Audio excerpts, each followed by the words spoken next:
Hello, I'm here. This one is for releasing and growth. Somebody sent me these. Lisa sent me these. And they're little things for cleansing and manifesting, and each one does something different. This one, so the Palo Santo, cleanse, allow for new opportunities to manifest. Cedar, clears negativity and offers protection. The blue sage brings health and prosperity and healing. And the yerba santra is an empowering herb that aids in release and growth. It's powerful. The only thing I don't like about these ones is they fall apart and they burn stuff. It was raining and thundering a little while ago, and it only did like one thunder. It was crazy. Hello, how are you? Earlier I went and put a little sale on my Etsy shop for 25% off, and I did it for like all the items except for the decks, because how much the price of decks have gone up and the shipping and everything. I wouldn't be able to afford them if I did that much off, but I did everything else, and then as soon as I was done and I hit publish, it was like boom, boom, and it just started pouring rain, and that was the only time that it ended. It was crazy. I'm okay. I'm tired now. I knew it was gonna happen earlier. I was like, let me set the live, and then I go live. Like, then I ate my dinner, but I'm feeling better now. I just needed to digest my food. It's too late to go pay and get my name. Oh no, we just started. So you are welcome to use any of the options that are in the description, and then YouTube also has super chats. But yeah, that they're down. There's links for like Cash App or Venmo or PayPal, or I think that's it. There's even one to go through my website. My website has like a place for donations too. But yeah, it's totally cool. Just when you do, let me know, and then come back and tell me your question.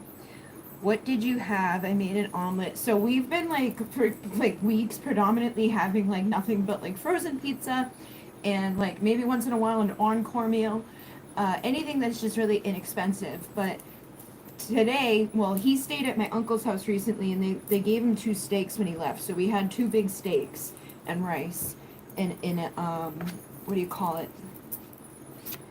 One of those wraps. I put it in a wrap. Hello. But yeah, that was like the first thing substantial that I've eaten in a while. So I was like, yay. Hello. Okay.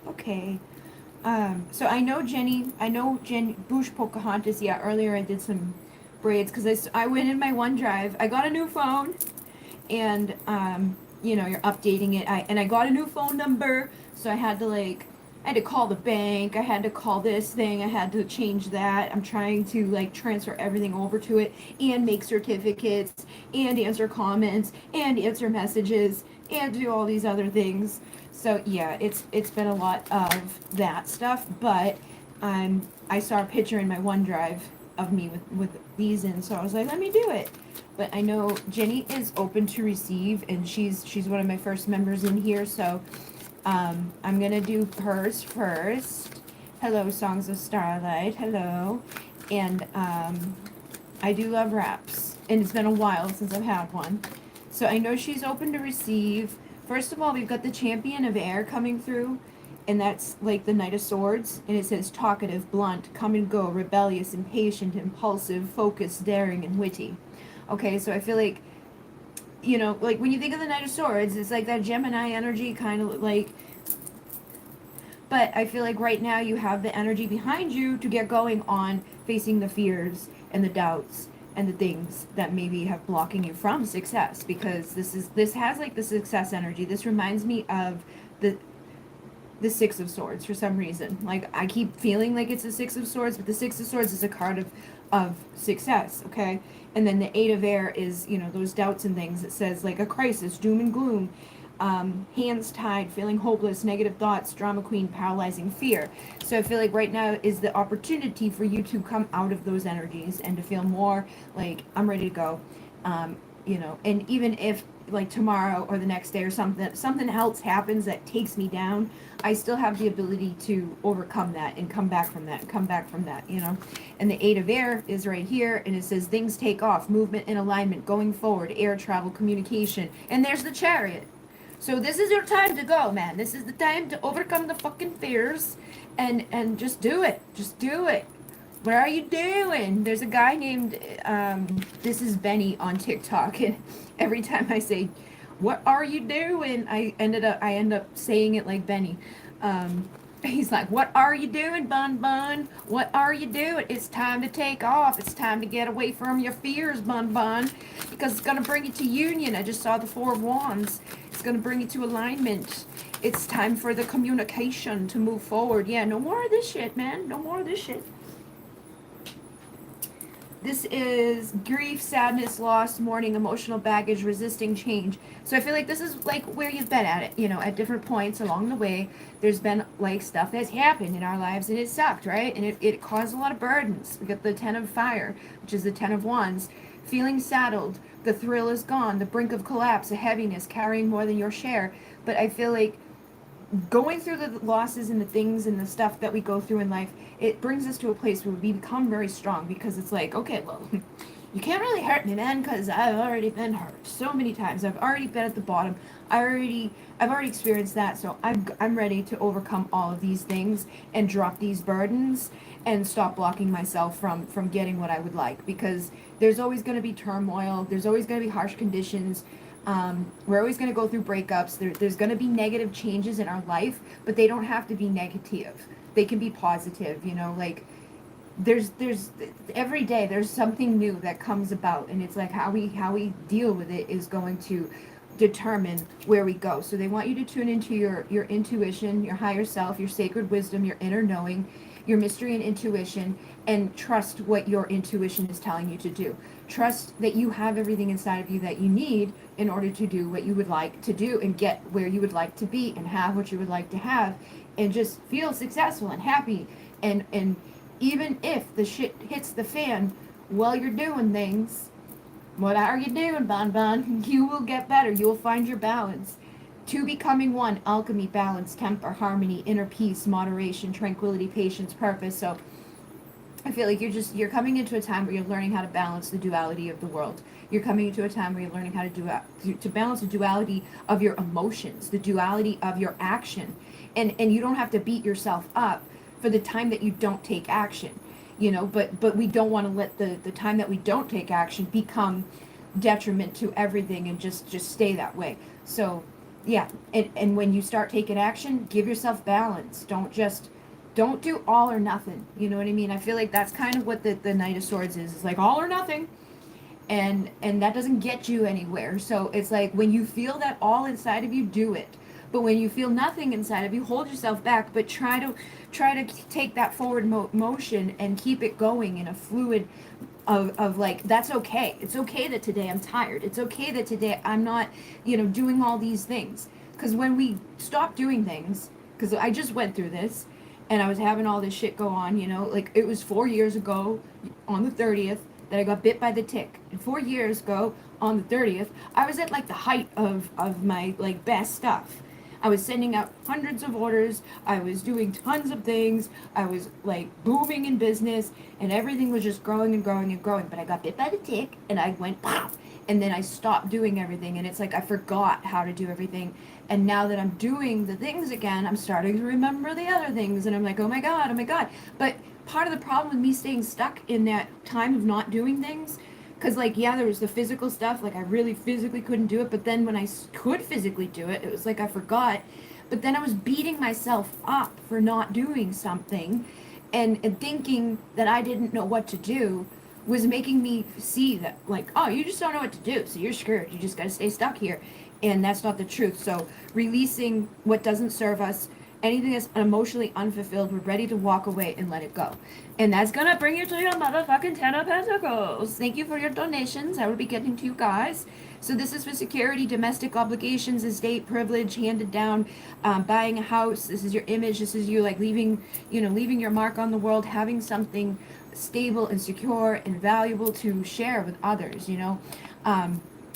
like your what is that when you leave behind a legacy? Okay, so the Three of Water is also here, and it says social gatherings, friendship parties, good time together, collaborative artistic pursuits. So I feel like you're going to be doing more, you're going to be connecting with other people, you're going to be exploring more, you are validating everything that's been going on for me. So like you and I live a very similar timeline. Our lives are it's fucking weird. Like she lives on Franklin Street in New York, and I live on Franklin Street in Massachusetts. And like her mother did this, my mother did that, her dad did this, my dad did that, and like just stupid shit too. Like the other day, I went into the store and I grabbed a thing of soda, and like I didn't want to go to the store at all, and I ended up dropping all of them all over the place, and I brought all this extra attention to me. I'm in a robe and slippers, and she had like the same type of shit happen that day. So yeah, like I feel like when I'm, going through certain things, like I kind of feel like you are too. But yeah, you're ready to take that leap of faith. You're ready to be spontaneous, carefree. You see the potential. You are innocent, unique. So tapping into that inner child, like creative side of yourself, collaborating with others, doing other things that you may have wanted to do but holding back on. Seeing the long-term view and persevering and knowing like, okay, things are going to come to fruition. My harvest is coming. I just need to be patient, but I also need to be like proactive in getting it to grow. We can't get anything to grow if we don't, keep gardening and watering. But we also don't want to go to the other side of that where we like get weird, and like we water shit too much and we drown things. So I feel like the message here is to just stay. And they do want you to collaborate and teamwork with others. Okay, now you get the Three of freaking Pentacles.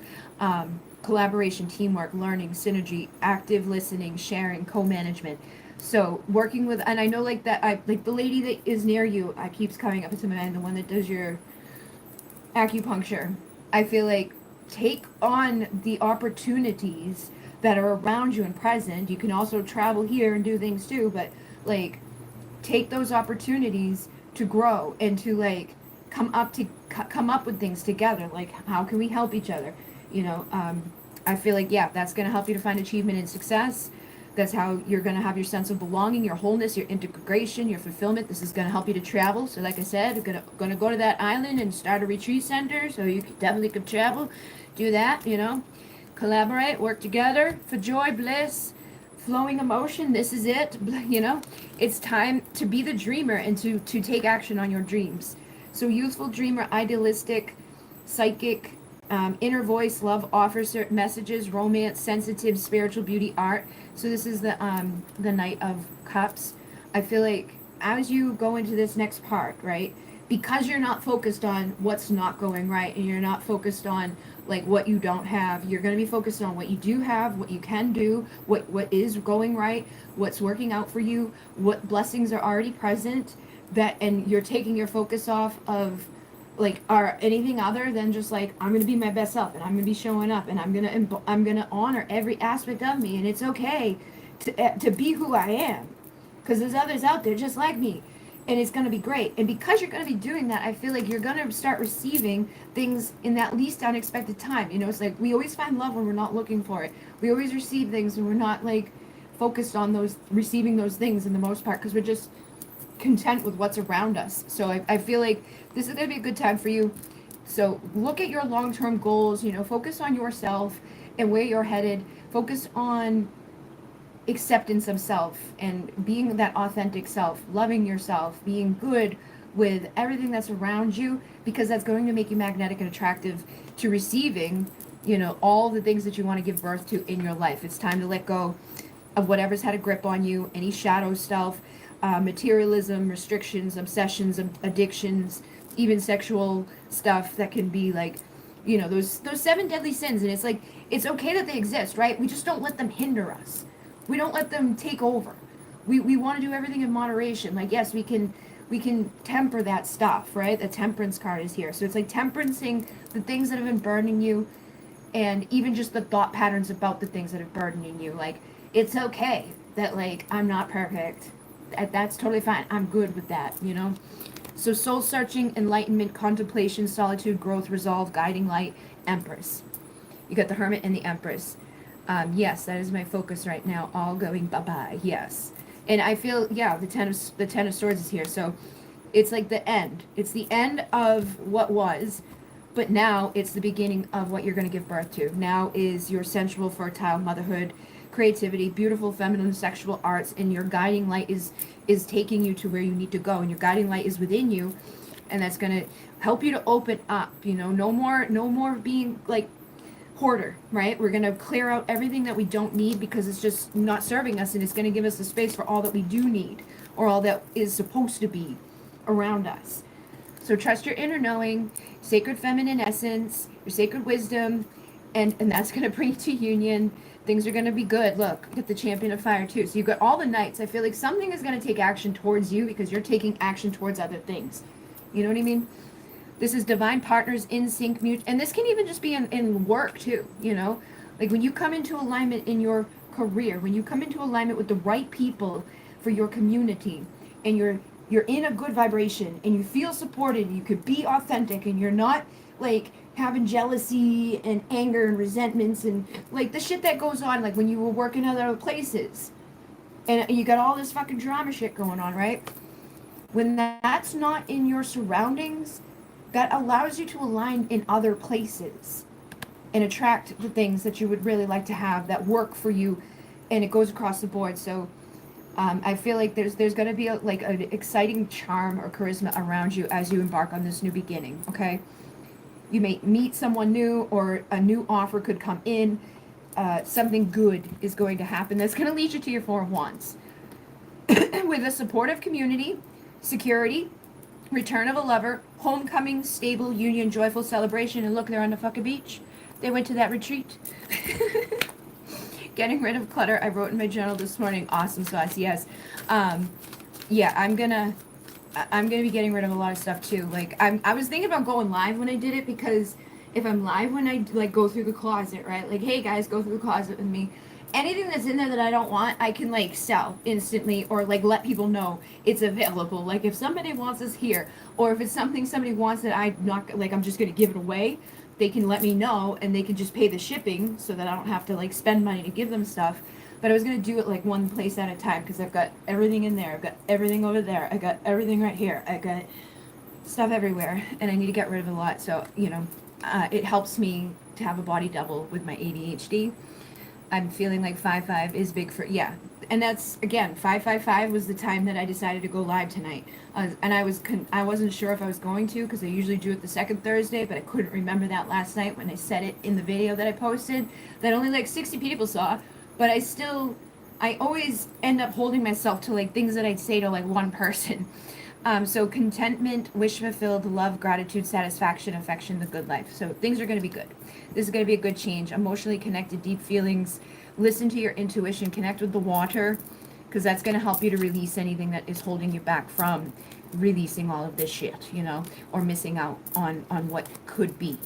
It's already working out for you. It's time to celebrate. But the water is going to be big for you. So call in the Syrians and allow things to come in to flow for you. Balanced relationships, kindness, generosity, equal give and take, prosperity, being valued. All the good stuff's coming. So also place value on yourself so that other people value you. In the hot tub now. Perfect. Call on the Syrians. Call on the dolphins. Call on. I brought up my surrender. I want to see what they say to surrender. We have surrender to silence, okay? And surrender negative thinking. That's so funny, because when I saw the surrender to silence, I was saying, just basically stop thinking the stuff, because I know. And no, okay? In quiet meditation or contemplation, let go and enter the stillness within. Silence can heal and replenish you, and you have control over your thoughts. When negative thoughts surface, say thank you for sharing, and quickly refocus on positive affirmations again. And then surrender fear. This is what I first started saying. Surrender that fucking fear, man. Let go of the fearful stories you're telling yourself. Stay in the moment, focus on solutions, and celebrate every baby step forward. And when you do, I've been doing the gratitude channel challenge, right? And every day, I think today's 21, I wrote it earlier, every day something good has happened. And maybe it was already doing that before, right? But my focus wasn't on that. I wasn't focusing on the good things. And anytime something negative happened, I was like focused on that 10 times more. So more bad things kept happening, you know? Thank you so much for your donation, Paul. If you have a question, feel free to put it in there. And I will be getting to them in the order that they come. Thank you, thank you. And then surrender to rest and sleep to prevent burnout. Slow down. Honor your need for quiet time and peaceful sleep to rejuvenate your body, mind, and soul. So don't do what we tend to do is go into overdrive, hyperdrive, fight or flight, fight until we die, and then we flight and lose everything we built. We can have it be for the long term. We can have it stick when we allow ourselves to sleep and rest and not kill ourselves in the process, because what the hell's the point of it? Take a relaxing break and spend time in nature. Replenish yourself by feeling the beauty and the ecstasy that is there. Okay, go outside and allow yourself to be open to intimacy too. It's okay to surrender and begin to release any patterns that are stopping you from opening your heart. Okay, and trust that things are working out in your favor. Thank you so much, everybody. Thank you, thank you, thank you. All right, so let me go back up and get some others. Finally, my chat came up. I hurried. My question, can I resubmit it? I'd like to have asked. Oh, yeah. Okay. Yes, that's totally fine. I'll make sure to get that one for you. I just want to make sure I haven't missed anybody. Boosh, Pocahontas. You posted. I saw it. I liked it before I came on here. Good job. She posted, guys. She did it. Jenny is a a hypnotist, okay? And she can hypnotize people to help them with a lot of things, like to lose weight or to, clear blockages or manifest money. If they're, you can't sleep, if like something's wrong, she can help you. She can do past life regression. She can do all those things, okay? So she is on Instagram and Facebook. Let them know who you are and what your handles are. So if anybody wants to follow you, she's going to be making content regularly to help people. And then Erica, I will get. All right, so hi. Okay, so Erica is next, and then I will get to Paloma after her, and I'm going to go back down here to get her question real quick. All right, I would have liked to ask, am I on my road to abundance? I'm tired of living in lack of and have been really trying to focus on manifesting. Okay, yes, let's find out. For some reason, I'm being pushed to do the Soul Truth. This is a deck I got off of,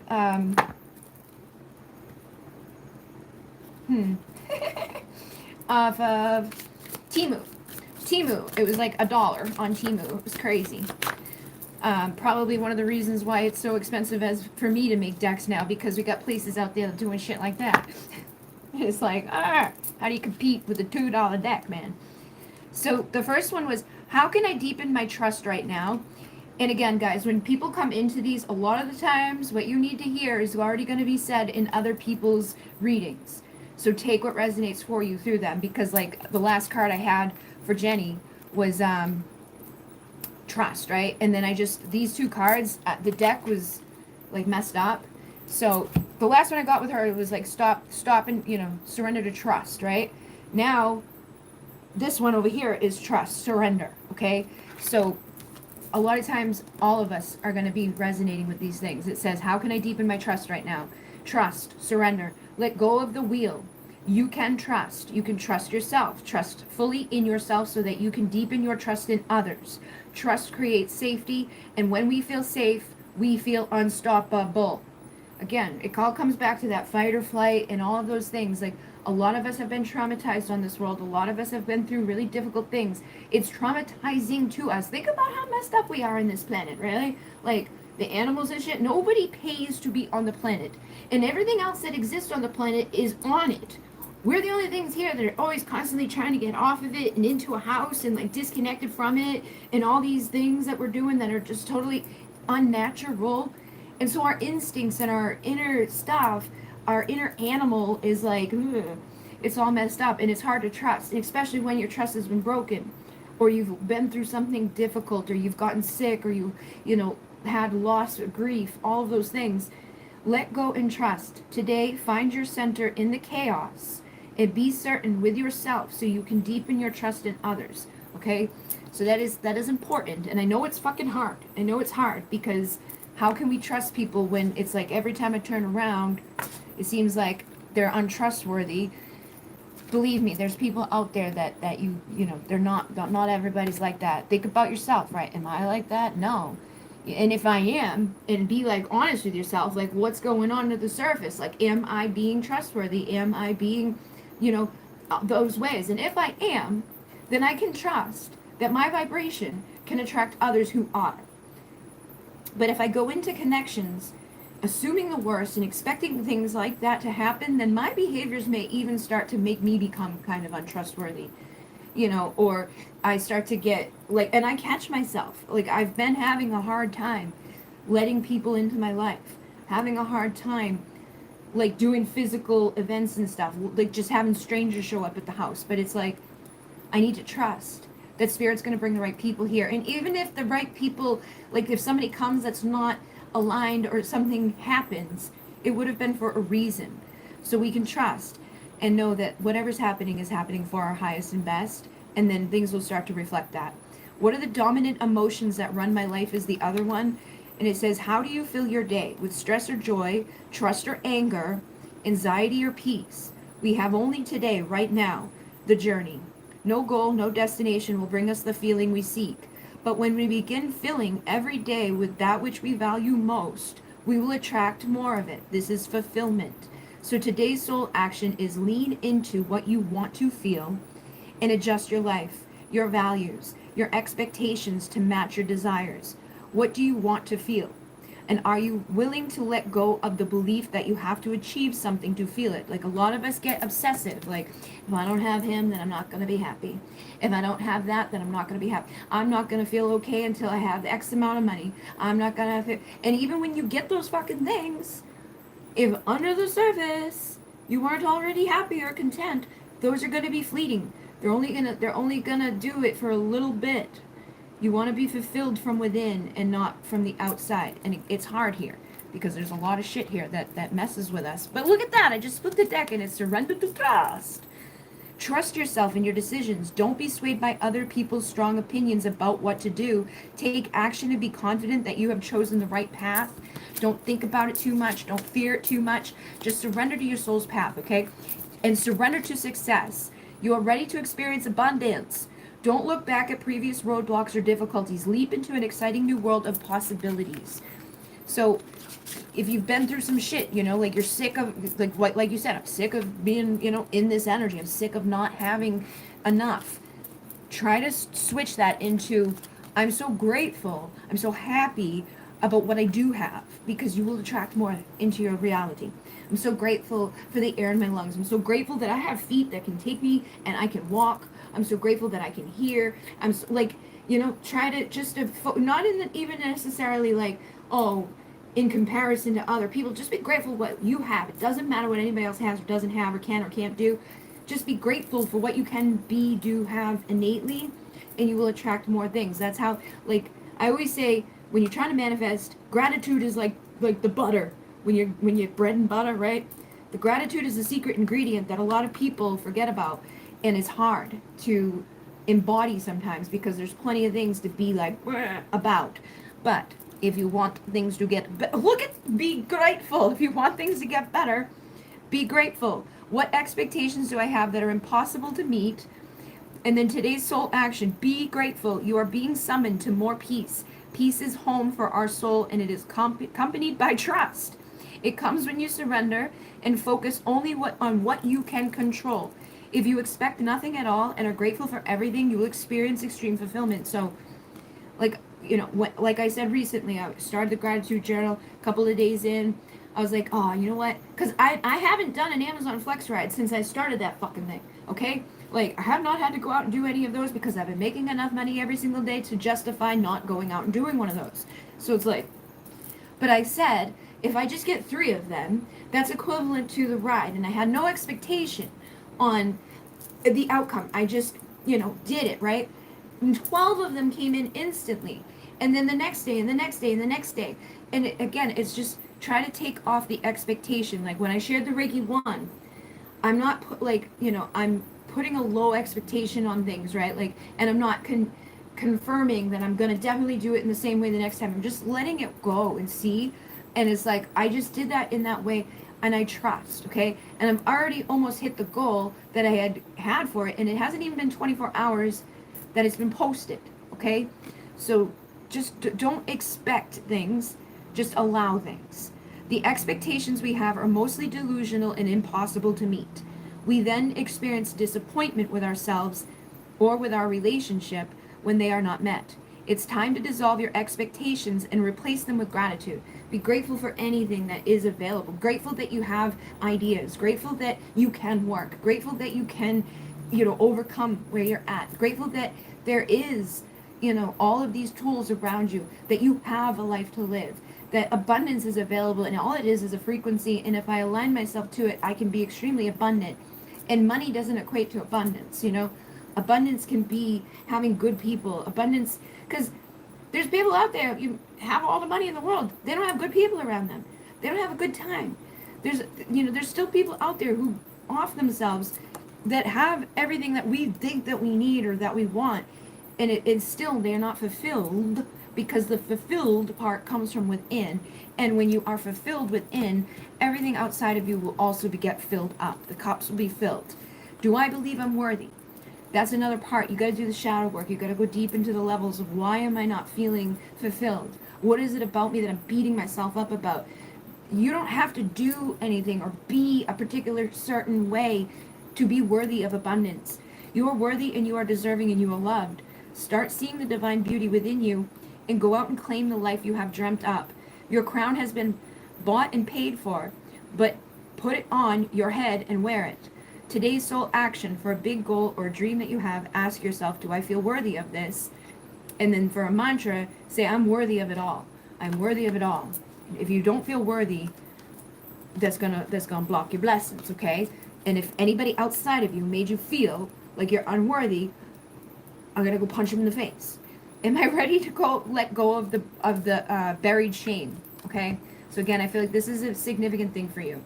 You need to know that you're worthy.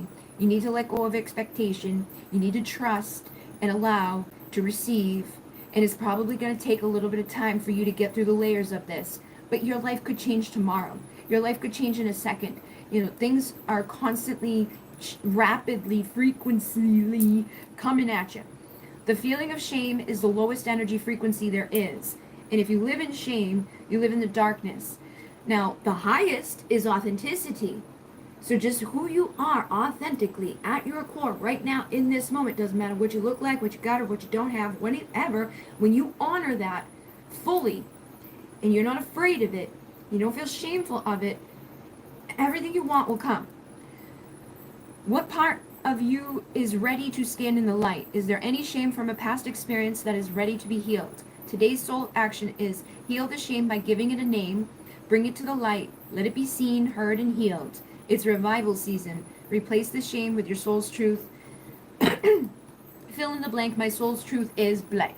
So it's I'm ready. I'm worthy. I'm amazing. I'm awesome sauce.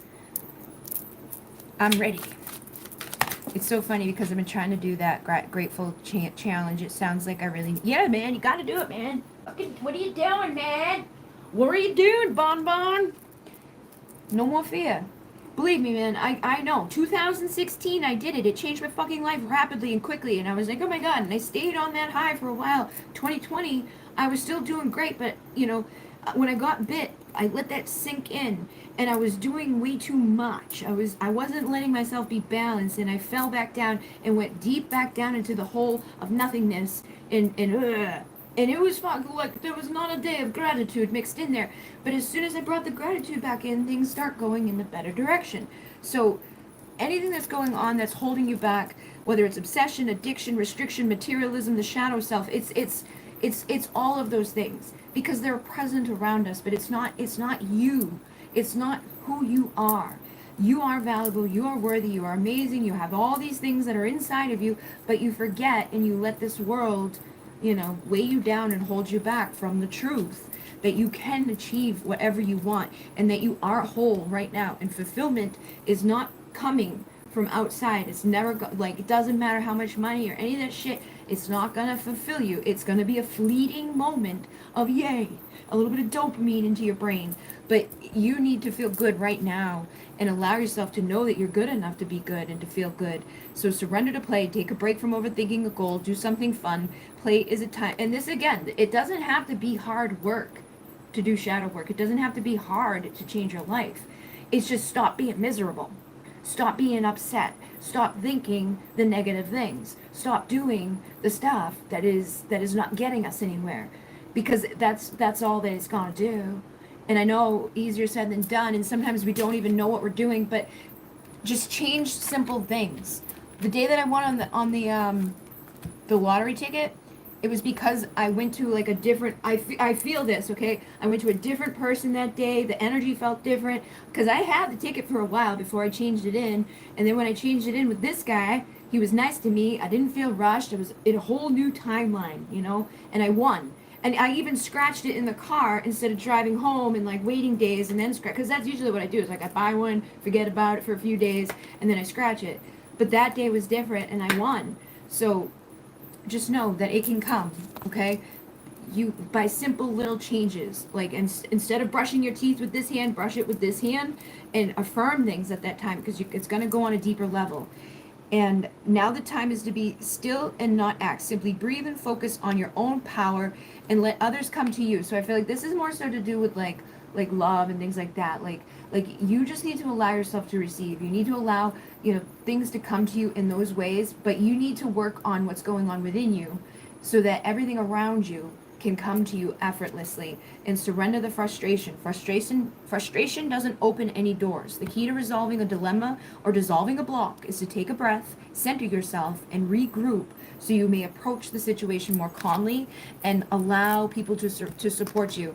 I saw this in today. I was talking to people in one of the groups that I have with like several of my people that I have, and there's one girl in there that's like giving away a bunch of stuff, and there's other girls in there, right? And they all looked, and they all just looked, their little face just boop, boop, all. And I come in and I'm like, okay.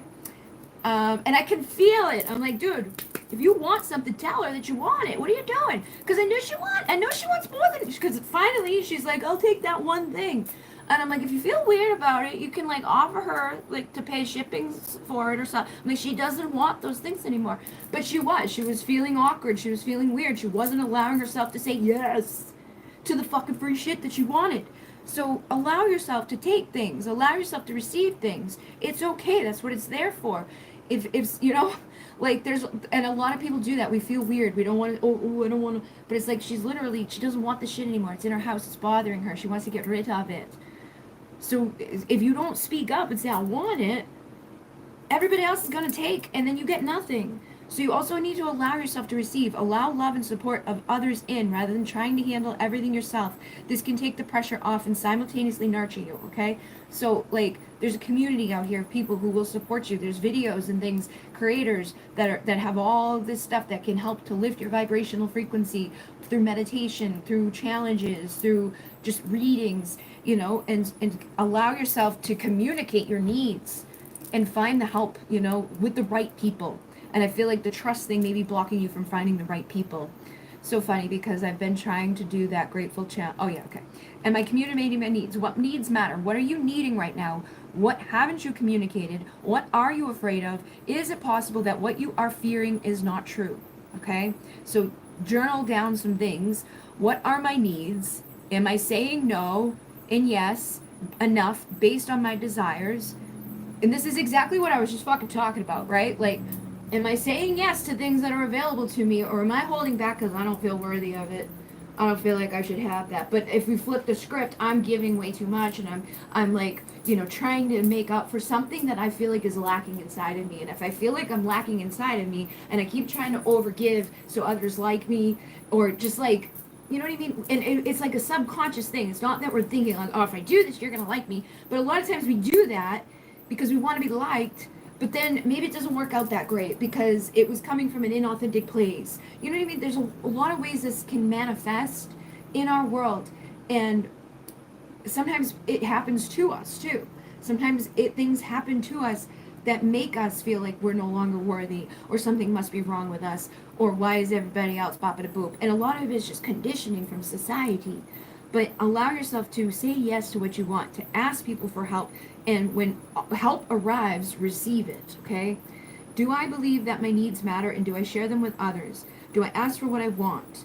When communicating my needs, what am I resisting and with whom? What do I need in order to feel safe enough to express my needs? So this could even go back to childhood. This could be going back to like your parents, you know, a lot of that stuff is inside of us, that buried shame, those things that we aren't vocalizing. Like our parents teach us how to come up into this world, and if they don't know certain things, they're not going to teach it to us. Or if they weren't shown a certain way of being, then they can't model that for us. So a lot of times we got to relearn things and reshape ourselves. And maybe our parents did a great job, but then we went out into this fucked up world and somebody did something bad to us, and so now we've got that to deal with. But either way, you have everything inside of you. Do not feel shameful about who you are, where you are. There's nothing wrong with it. We all go up and down, but allow yourself to have things coming in, you know. Surrender your attachment to results. Just know that things are going to show up when I allow them to, when I stop feeling like I don't deserve them, when I stop sabotaging myself, when I start focusing on what's already here, and I allow people to come in that are aligned to the energy that I'm emitting, that are going to be a match or a mirror.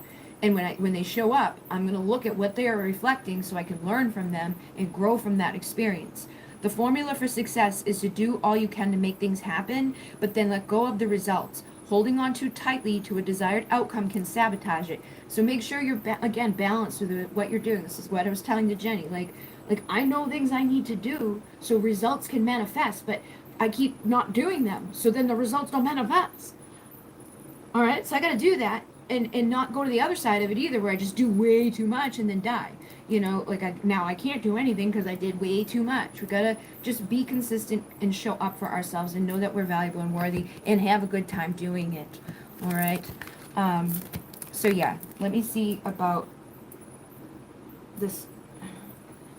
The teacher. To know is to grow. Okay, so I feel like right now is a time for you to be learning. I know you are going to be a teacher for others, but that's people who are teachers end up going through the worst, right? We go through the most because then we end up teaching others. So just know that if your desire to teach is inside of you, that is going to help you expand, and that's going to bring you abundances with Jupiter. But you're also going to have a lot of karma things that you go through, that you learn, that give you wisdom, that help you to transform and change and find your value and worth, so you can teach other people how to do that. So just be a good student of your own life right now, of your own experiences right now, and then take what you can from it and teach others so that they can heal. Okay, so yes, that is the deck for your sacred wealth code, and it's time for you to share, you know, the best version of yourself and to learn how to be the best version of yourself by going through all the bullshit that you go through. I want to just give you the little message in here because the deck ones are good. 58. Boppity boop. And I'm going to hold it up so you can screenshot it and read it. And if it's backwards, you can always take your picture into an editor and then like reverse it. Put my thing down, flip it, and reverse it. It's your from him. It's your from him. If you got a big, let me search. If I how'd I gotta work? Yeah, it's your from him. It's your from him. Make sure your Shane is actually yours too. Oh, shame. My mother used to say you should be ashamed of yourself, and all I was doing was being me. Not my fault, not true, conditioned. Exactly. And that's what I was trying to say, is like a lot of this shit isn't in us. It's not, we didn't do it. other people pass it on to us. Society does it constantly with their fucking airbrush this and perfect that, and it's not attainable. It's impossible to reach those things. That's why it was like, what am I looking for that's not available? It's not out there. I can't be perfect. I can't look perfect. The perfect doesn't exist. I can't even go get the burger on the commercial because it's fake. It's painted. They've put shit on there that's not even edible. Milk is glue because it looks better on camera. Like everything we're looking at in our world is constantly fucked up. Look, surrender to what is. Flow with what is instead of fighting it. When you can't change a situation, compassionately accepting it exactly as it is will bring you peace. Okay? So accept that I'm in a place right now that's not so great, but I'm grateful that I am in this place that I can change it and I can grow and I can heal. I am grateful that I am a teacher and that I'm learning and that I'm healing. I am grateful that I'm a student of this universe. I'm grateful that everything is working out for me. And ask, how good can it get, universe? How good can it get? Show me how good it can get. And it will get there. And I do feel like you're going to be teaching other people. Yep, Ace of Wands. So joy, bliss, success, new romance. Things will be flowing in for you when, same message, okay? So go back and watch Jenny's when I post this. Same messages coming through for you, okay? That's where you can get to when you let go of this, is this. And again, I would listen to that because it was all about getting into success. I feel like you're out of time of shifting right now, but it's more so mindset that's going to help you. Look, all the same cards as Jenny. If you've been feeling saddled, the thrill is gone, brink of collapse, heaviness, carrying more than your share, dude, so is am I, so is a she, so is a he. It's hard, but you have everything inside of you intuitively that you need right now in this moment to understand and get through those things. Your subconscious is the moon. Your feminine is the moon, okay? So just be receptive and nurturing to yourself and allowing what needs to happen. But yeah, the Three of Swords is here. Tears, disillusion, sorrow, betrayal, upheaval, depression, heartbreak, grief, loss, misunderstanding. Don't let what other motherfuckers have done hurt you. Don't carry it with you. It's okay to hurt and be sad about things that have happened, but you've got to cut that off at some point and go under the surface and figure out, why am I letting what somebody else has done or did do or wants or didn't want impact me so heavily? What am I telling myself that this means about myself? Why am I, allowing this to ripple into every other area of my life? Now I'm not going to be successful. Now I'm not going to have good things. Now I'm not going to have money because I don't have that one person or that one thing that I really wanted but didn't get. And if I didn't get it and I really wanted it, there's a reason. It's not aligned for me. I should just know that and believe that and be okay with that. And that might take me a little while because my brain likes to fight with itself, but over time it'll get easier to understand that and accept that. And who knows, when I accept that and I truly let it go, that one thing that I really wanted that I couldn't have will come because I'm no longer creating the resistance to it by holding on to it so much or feeling so lost without it. You need to take your power back. And then two, becoming one, alchemy, balance, temper, harmony, inner peace, tranquility. When you are patient and you're on your purpose, the Four of Wands will flow for you. A supportive community is here for you. The security is here for you. A return of lover will come for you. A homecoming of stability, union, and joyful celebration will manifest. But we got to get through this shit. We got to get through the subconscious, through the moon, through the blocked intuition, through the, oh my God, I'm holding on these burdens. Again, the same motherfucking cards. There's the Three of Swords again, and I picked up two. Okay? Same cards. We can't carry heartache and sadness and expect celebration and awesome sauce. Okay? So get your ideas going. Education, all right? You're learning right now so you can teach. And look at everything that you've been through as a learning too. And what can you teach from those things that you've been through? What do you already know? What have you already overcome? Have you already done really well with something? Or are you going through it right now? And can you take others with you on that journey? If you want to teach other people, I feel like you gotta allow yourself to start. And like when I started, it was like 2015 when I started doing like teaching, but it wasn't like, I just kind of naturally did it. It just started coming out of me. But it took, all those years in between for me to get to where I am today. And I still go back and forth. I still fall down. I still get hurt. I still have mess ups. But I've been teaching all along.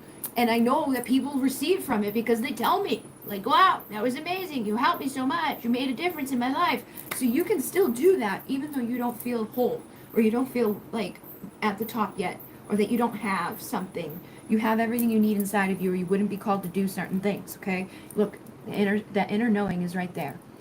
Inner mystery, inner knowing, intuition, higher self, sacred wisdom. You have everything you hear. And they're telling you to be quick-witted and use, like your strong, candid inner strength, the feminine of air and the messenger of air. Use your mind, use your voice. If you want to write or if you want to speak, if you want to make your own videos, if you want to like have events, or whatever it is, however you want to do it, right? Use your mind and your communication skills to get it out there and share it. But I guarantee you, you can do it right now. You can be that Nine of Pentacles. You can shift your status, have the abundance, be self-sufficient, take it easy, be on your own, have the freedom and the sophistication of the single, sexy, confident pre-empress energy. And when you embody that queen, like that pre-empress energy, the emperor shows up to claim. He comes in all excited. And then you get your Four of Wands, okay? So you need to be in alignment with your purpose. And that's going to help you to get your abundance and everything else. And yes, rejection is protection if it's not in alignment. I totally sang that with you. I don't know which one I sang, but I'm sure. What did I? Oh, yeah. Is it worth it? Let me work it. I put my thing down. Trust source in yourself. Yes. All right. So let me get back up here. Who else is here? Thank you, thank you, thank you, thank you, thank you, thank you. Hello, hello. Oh, you asked about opening up a bagel shop with your daughter. Okay. So let me just give you that. Let me just see like one card for that. Magician. Okay. It says willpower, influence, ability, action, concentration, intellect, and logic. I feel like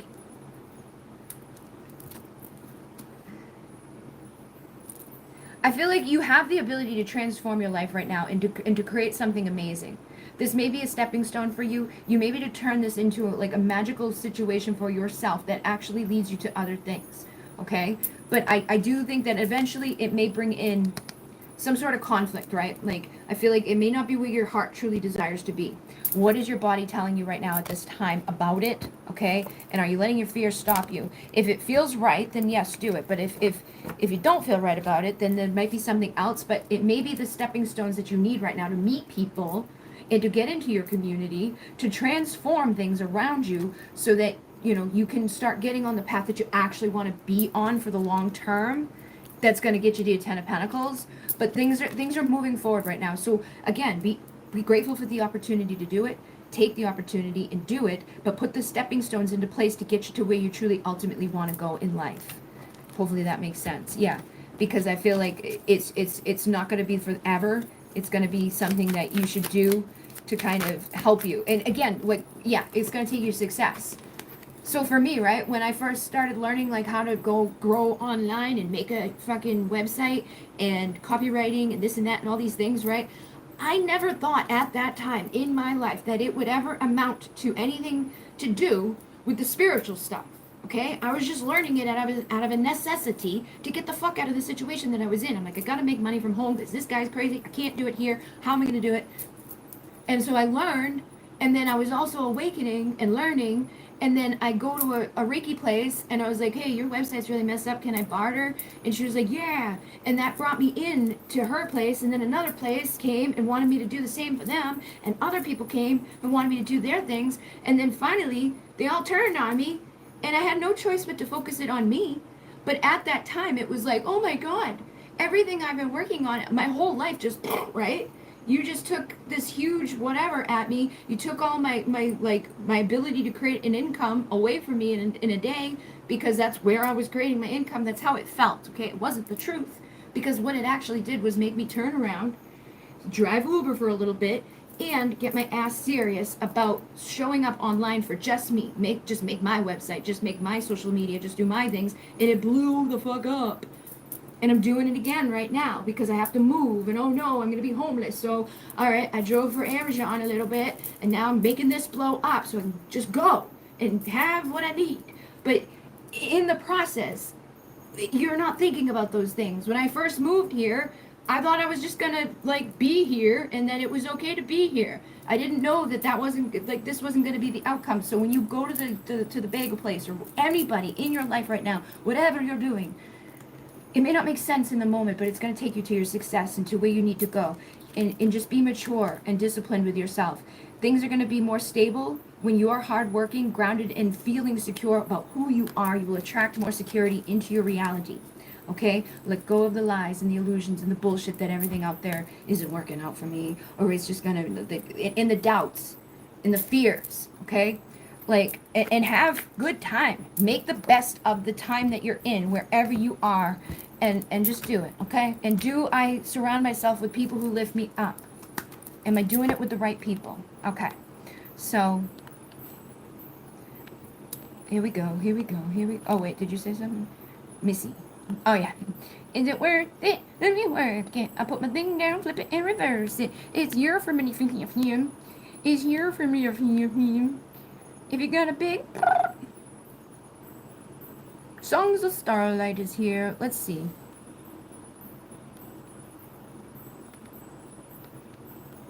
Paloma. I'd like to know about my twin. He confused me when he apologized, but clarified he didn't mean nothing else or he didn't want to be misunderstood. He also mentioned that he paid for what he did and not really sure what he meant by that. Hello, Monica. Okay. And then Songs of Starlight. All right, thank you. So I'd like to know about your twin. Okay, so we've talked about the twin thing already, so I kind of know because I was also fucking like, what the fuck? Confused by his weirdness, but I think that's just how they are. Fucking vague and weird. Men just seem to be vague and weird. Sometimes, not all the time, not every man. Sorry, gentlemen, if you're there.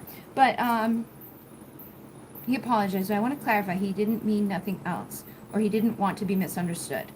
Alright, yeah, because I remember you wrote that to me, and it was like, he wanted to apologize to you. And by the way, guys, twin people out there, this is someone that, like, you know, this has been going on for years. They weren't talking, you know. He was watching her stories. And so finally, she took a screenshot and was like, why are you looking at me? Because he hasn't said anything. He just does weird shit like that. Like, let me just look at you and then disappear. And then look at you and then disappear. And da da da da da. So she got the confidence inside of herself to be like, what are you doing? What? And he was like, listen, I'm so sorry. Blah, blah, blah, blah, blah, blah, beep. And he like, blah, all of it out. Okay. So I'm proud of her for trusting her gut and being in her power and not letting that stuff just like, you know, mess her up. So, yeah, look at this. We got the masculine of water and the four of fire. So, again, I already kind of picked up the fact that, like, he's confused and he's a weirdo inside of himself right now. I think he wants to apologize to you.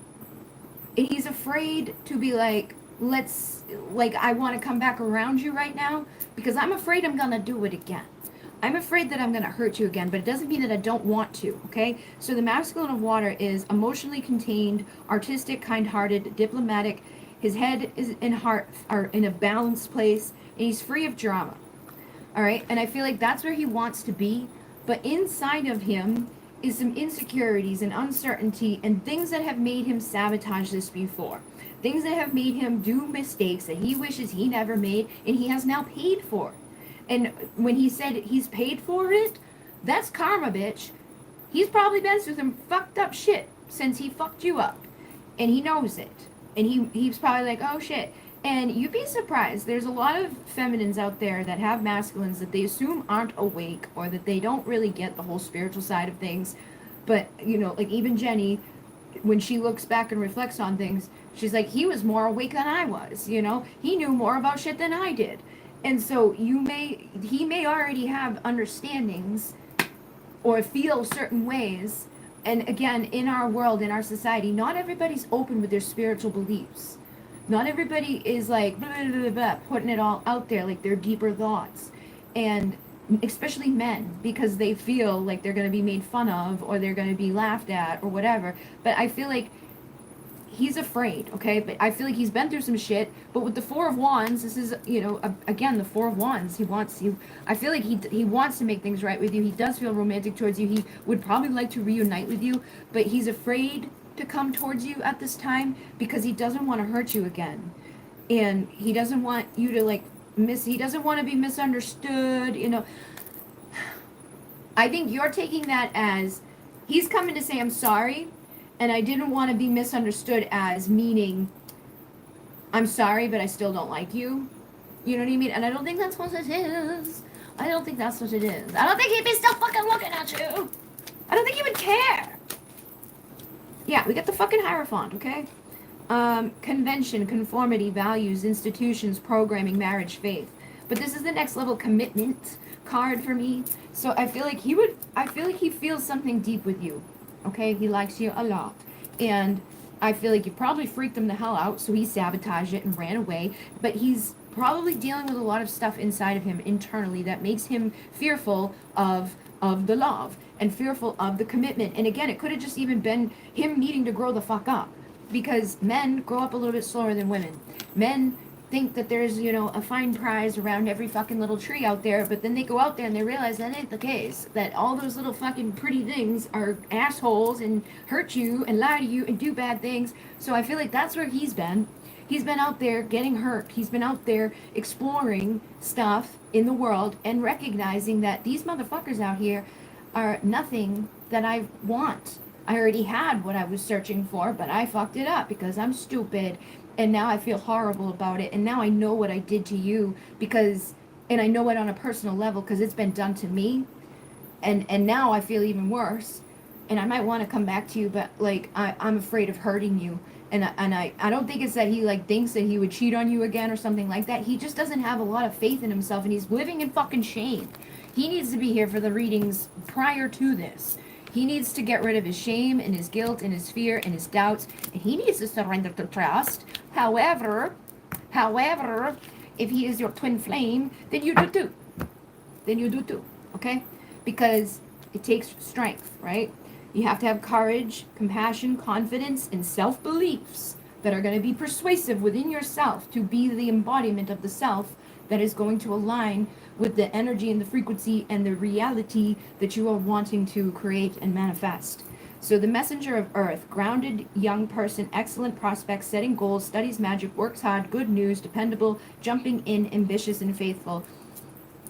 This is the Knight of Earth, or the Knight of Pentacles. So he's slow, and I feel like he's been slowly coming to these places, okay? He's been slowly figuring this out. Oh, no, this is the Page of Pentacles. Yeah, I feel like he wants to be like, let's go on a date. Like, I'm sorry I hurt you. I feel like he wants to connect with you again, but he's also overwhelmed by it.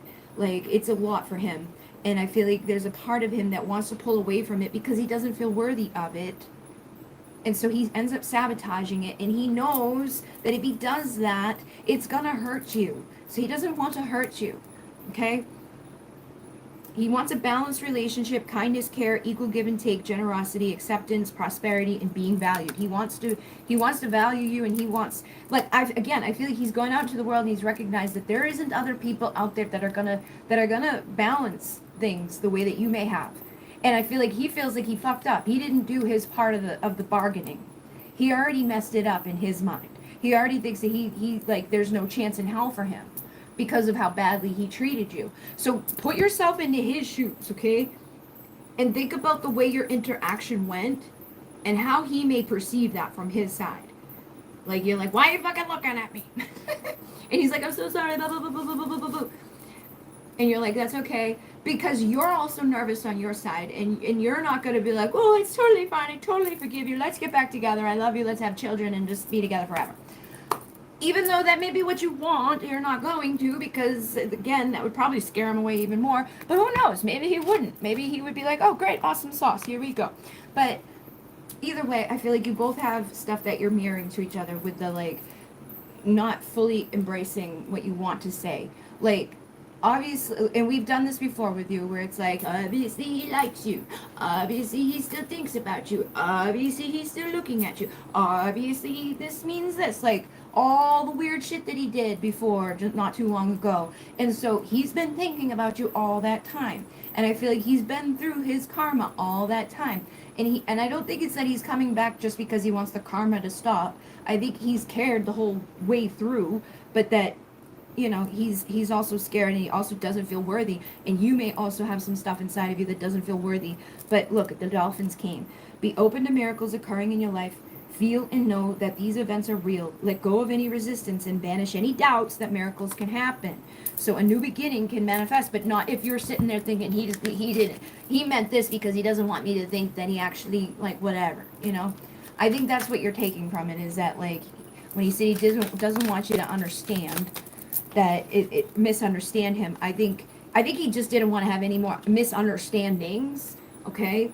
And your intuition is being blocked by your fears and your subconscious beliefs about this situation because you've been in separation.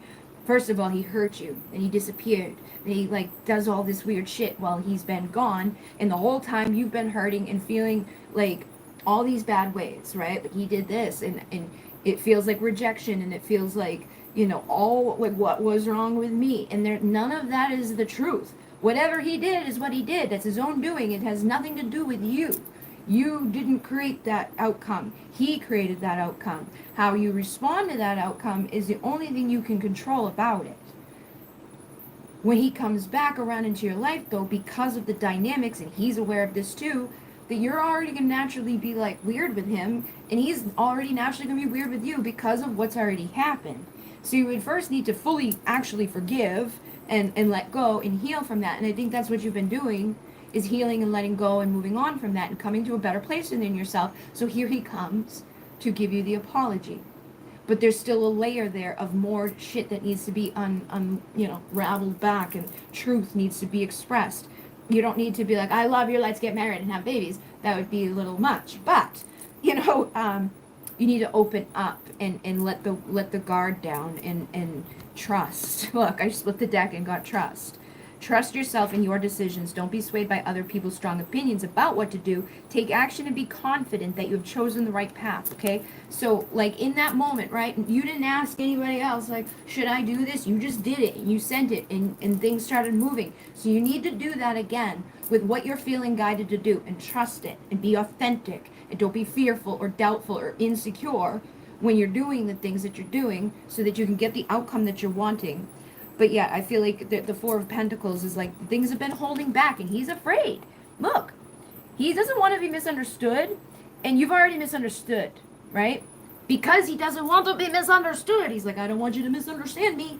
And I feel like you immediately misunderstood him because he's in that frequency and that energy. And so he doesn't want to be misunderstood. He's afraid, right? And so he created that outcome by feeling that way, thinking that way, and speaking in that way. He created that. So he needs to, I think you both just need to clear what you're thinking and feeling and saying, and be very clear and on point.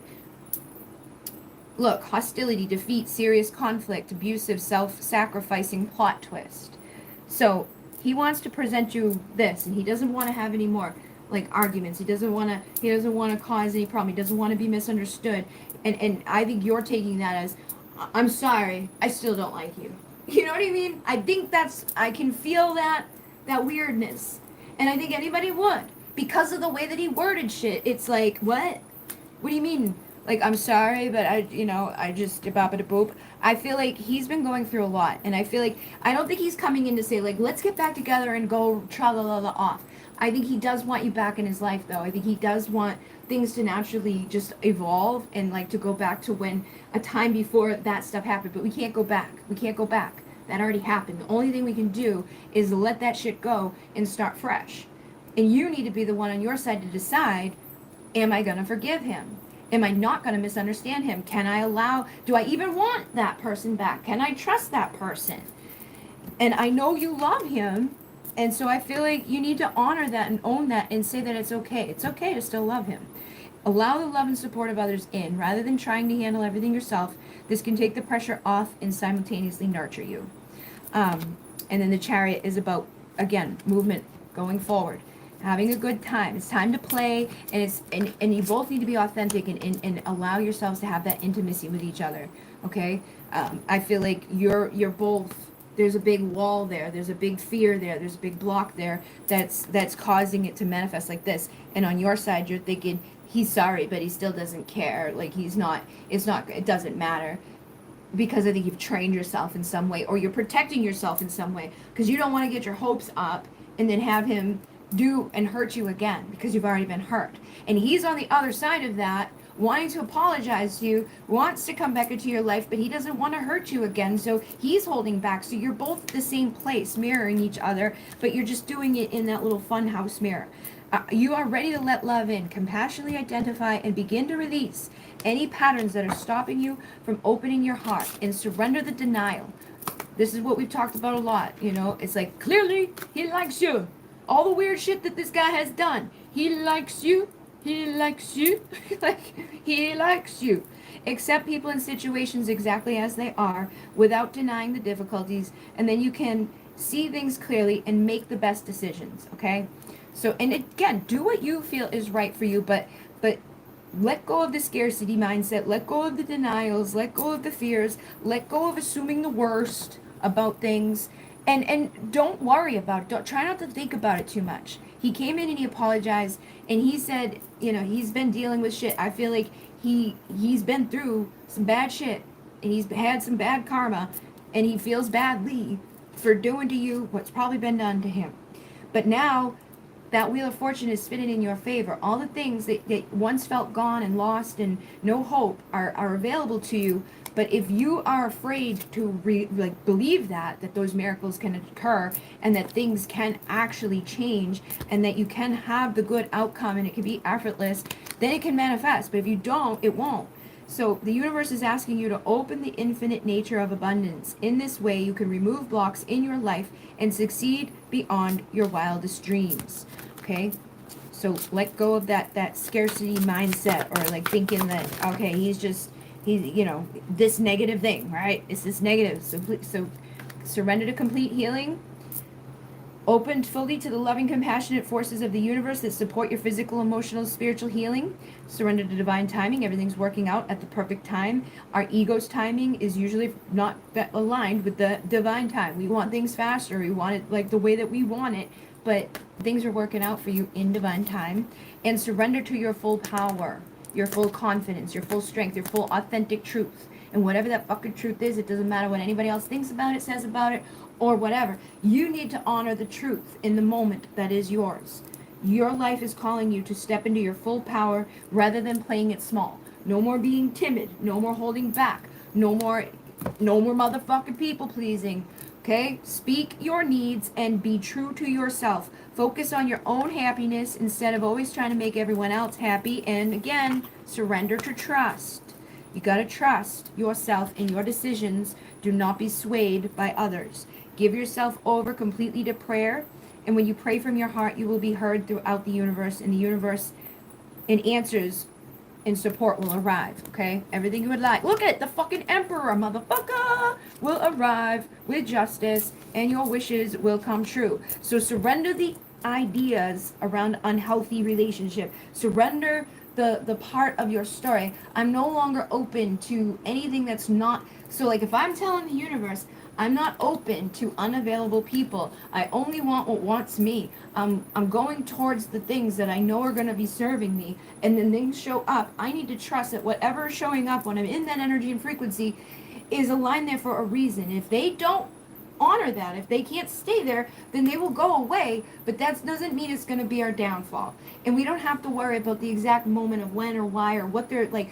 Again, over analyzing what he has already said. Don't focus on that. Focus on what's to come more so, but without any expectation on it. He doesn't need to come back. If he wants to come back, he'll come back. If he doesn't, he won't. But it doesn't mean anything about me. I'm just going to be open to the good people, the healthy relationships, because this is what I really want. I want love. I want balance. I want joy. I don't want to feel like scared that this person's going to go do something fucked up to me. I don't want to feel inadequate or like I'm not beautiful enough or something is off with me. And again, even if somebody does something, it doesn't mean that we're any of those things. It's just what we believe about ourselves when people do that shit. So let go of relationships that don't serve you, including unavailable or toxic people. You deserve to be treasured by others and to be surrounded by positive people. So if he hasn't been the best for you, right, up into this point, surrender to your full power and know that I don't even need that in my life. I don't want that version of him in my life. So I'm glad that that's not here, because that's not what I want. That's not a healthy relationship. And if he is truly going to be my twin flame and I'm in my healthy, powerful self and I have boundaries and all this stuff, and I know that others' actions doesn't speak about me, it speaks about them, and that when they do fucked up shit's gonna happen to them, that I don't have to go on that ride with them, because it's silly for me to. If he's truly if he's truly your twin, he'll show up to mirror you in a healthy relationship, because you'll be in your healthiest self and he will have met you there. But if he doesn't, someone better will. Okay? So try to let go of like over analyzing and thinking about this too much. You know, I know it's hard. It's like an addiction. You gotta let the addiction go, and that's how you're gonna get your Four of Wands. That's how you're gonna get your two becoming one. It takes strength. It takes confidence. It takes your power. And he is here to apologize, because he does romantically care about you. Stop focusing on the things that make you feel like he didn't or he doesn't or he couldn't possibly, and start focusing on the things that show you that he does. And be in that energy that knows that even if he were to fuck up, it doesn't change anything about me or my value or anything like that. So this is a major change in ending in your life. It's the ending of what has been.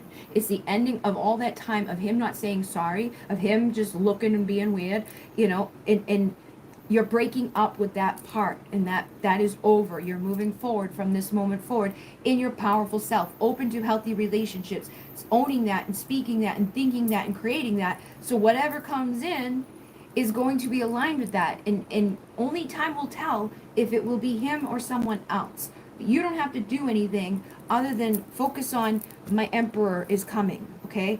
And I'm not going to place a name on him.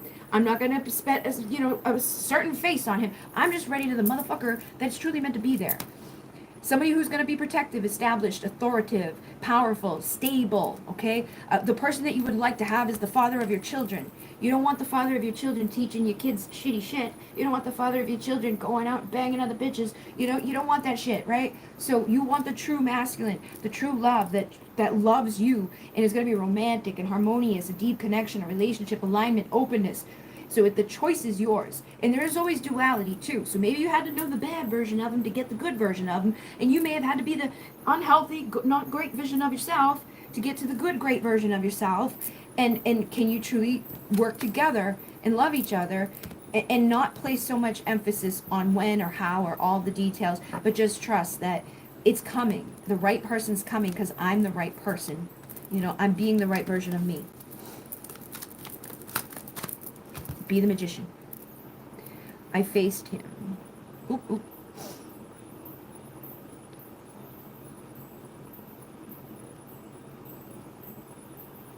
Yes, I felt an inspired action and was looking for signs, and a lot of mind-blowing cards appeared on Pinterest, so I took it as a message, so I faced him. Self-sabotage is terrible. I know someone that does that. Yep. I always assume the worst. Yeah. I felt like in a fire inside me for 3 days, and it's super cold. I'm very sensitive to the cold. I feel like that's that twin shit, okay? It's weird. It's physical. It's palpable. It's kundalini things. It will mess with you, but you gotta learn to not let it mess with you too much. You gotta stop the mind. Trust what your body's telling you. Believe and receive and trust.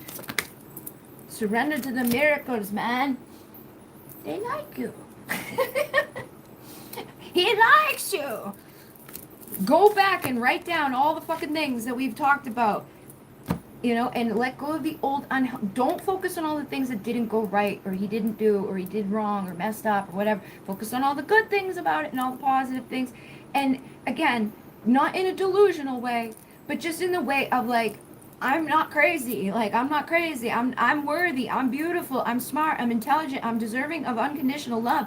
And if he can't give that to me, then I'm open to receiving it where it can come. And by releasing that attachment, you may see the outcome that you actually wanted all along can manifest. But The universe is reminding you that you are cared for always. Whether you're afraid of change in your job, your health, or a relationship, or if you fear aging or death, repeat the affirmation, I have faith that all is well, and it will all get well. Hello, hello, how are you? Things are gonna be working out for you. Here, let me just give you one of these. I just got it in my heart, my head. He's so mad at himself. He's angry with himself, okay? He messed up, and he's fucking nervous around you, so he acts like a fucking weirdo, but he feels lost without you. And he doesn't know if you would say yes to him. Like I said, he wants to ask you out. He wants to have time with you. He's very magnetically attracted to you. He fucking likes you.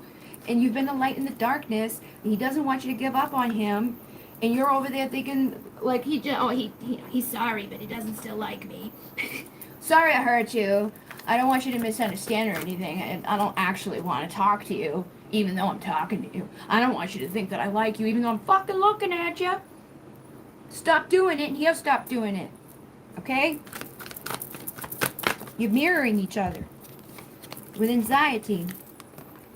He's over there all nervous about presenting your cup, and you're over there all nervous about receiving it and don't know what it means, and he doesn't want to make you confused, and he confused you. You both are fucked up. You both are messing up each other in the head. Okay? You gotta work together to overcome that, and you can. Okay? Stop being afraid and trust. You know? It will slowly grow to your 6 of Cups. Everything's working out for you. He does love you, and he does want a new start with you. But you sitting back and thinking that, oh, he didn't actually mean that, he means this, a bop and a boop, is going to sabotage your new beginning. You can't take a leap of faith if the Empress isn't there to be leaped at. So be the Empress, and he will take the leap towards you. But you're probably going to have to work with him. You know, he apologized, so, you know, let it naturally grow and evolve, okay? Be magnetic and attractive, and know, you know, like if he shares something on social media, maybe connect with him, like in just like a friendly way, you know, now that you've talked to him, maybe like slowly interact with him in different ways that you haven't in a while, because I do think he would like to be closer to you, and he's looking at you, but he may be waiting for some sort of sign from you. Okay, he does like you a lot, and your wishes can come true here. He's very magnetically drawn to you. He wants to be your emperor. Clarity in his mind. He knows he's fucked up. He wants the 10 of Pentacles. You make him fucking happy, but he's slow as a motherfucker, so you might need to get creative in how you're going to transform that situation, and both be vulnerable with each other. Like, I like you too. Oh, me too. Alright, so let me go back up here and catch up with anybody up here. Thank you. So Monica, I think Monica was next, right? Oh, no, Brennan. Oh, Songs of Starlight, sorry. Songs of Starlight, I would like to know if the person I was talking to will reply, and yeah, how is he feeling towards me currently as well? Is he avoiding me on purpose? What's up? Thank you. Okay. What's the matter? Don't do this right now. Fucking serious. I would like to know the person I was talking to will reply. Alright, so I got the 8 of Swords. I feel like all the messages that have come through tonight up until this point, again, is coming through for you as well. You're going to need strength at this time to overcome your fears and your doubts, your insecurities, you know, all of that shit that I've been telling to everybody else, you know, because, like, you're doing the same type of stuff right there, where you're like, okay, is he doing this on purpose? You know, like, a lot of, like, think about yourself. Like, are you, like, ever out there just, like, intentionally antagonizing people, like, I'm gonna go message this person, and then I'm just gonna stop. Just to mess with them. Like, a lot of people aren't thinking that way. Hopefully. I don't know. There could be. But I don't feel like it's a natural thing that many people do. Sometimes people may do it in a response to something. Like, they're like, oh, you're gonna fuck with me, I'll fuck with you. But not healthy people. So if he were to be doing it on purpose, then he's probably not a healthy person. And would you really want to be talking to someone that did or would, you know? So start shifting that, like, in your mind of, like, if I even expect someone that, or suspect someone is doing that type of shit, then what the hell am I doing in interacting with that type of person? Why am I wasting my time and energy on someone that I may think is intentionally trying to fuck with me? Like, that's not healthy. That's not going to go anywhere good. So I gotta pull myself back from that and focus that maybe that's not actually what's going on. Maybe it's just my fears, my doubts. Because we've all, believe me, I do that too. We all see memes and we're like, that person shared that about me. We all put ourselves into the main character of everybody's story, and we think that, like, people are trying or thinking or doing way more than they are a lot of times. or that there's a meaning for it that's maybe not the meaning for it. Okay? Open fully to the loving, compassionate forces of the universe that support your physical, emotional, spiritual well-being. You know, try to let go of that stuff, and then surrender your need to always be right is coming through. Give others the gift of letting them be right. Be yielding, not rigid. This will help resolve conflicts and improve your relationship. So maybe there was a misunderstanding. Maybe he pulled back because you may have said something that rubbed him the wrong way, or he does, you know, just doesn't have the time right now. Like there could be something else going on. He could be procrastinating. Like there's people who message me and I know I've got to message them back, but my ADHD blocks me from doing it because I'm so overwhelmed by how many messages there are, and I'm not thinking individually about any one of those people that are in the messages. They're just collectively fucking me up in my head and my energy. I'm like, nah, nah. I want to do it. I know I should, but I can't. And I get into that freeze mode. But if people on the other side of that don't get, you know, and then I start overthinking that too. I'm like, I don't want anybody to think I don't like them or I don't care or whatever. And they probably aren't. They probably forgot that they even fucking sent the message, you know, like they're not that invested in my life and what I'm doing on a day-to-day basis. You know what I mean? But we can with stuff and overthink things. So I feel like basically try to release the fears and the thoughts around it, and now is the time to jump on a goal instead of putting it off. Taking action will attract success. So this was another thing that came through tonight for others. Like the first reading I did was like, go focus on your own success and like being this Queen of Wands, single, sexy, confident lady. She's the entrepreneur. She's making her decisions. She's fucking strong. She's not letting her fears sabotage her or keep her from doing what she's meant to be doing. She's not going to procrastinate. She's going up the fucking stairs. And because she's doing all of those things and she's taking that next level commitment to herself, she's choosing to put herself first, she's going to be the motherfucking Empress. And because she's in her Empress energy, her Two of Cups is going to show up. The perfect partner for her to work with, the perfect partner for her to be in love with, the perfect people and the perfect opportunities to give birth to her success, because she's trusting her intuition and she's seeing through the illusions. She's anything that's been wearing a mask, the false pretenses, strategic planning, getting away with it, liars and betrayal, cheating and all of that. Anybody who's doing that, you're going to see through that because you're going to be all good, and it won't be bothering you. You know what I mean? You'll be like, all right, I'm good with that. I'm moving on. I'm taking action. I'm communicating and traveling to be the star. And as the star, I will connect and bring in my emperor. I'm going to choose myself. And by choosing myself, I choose my twin flame.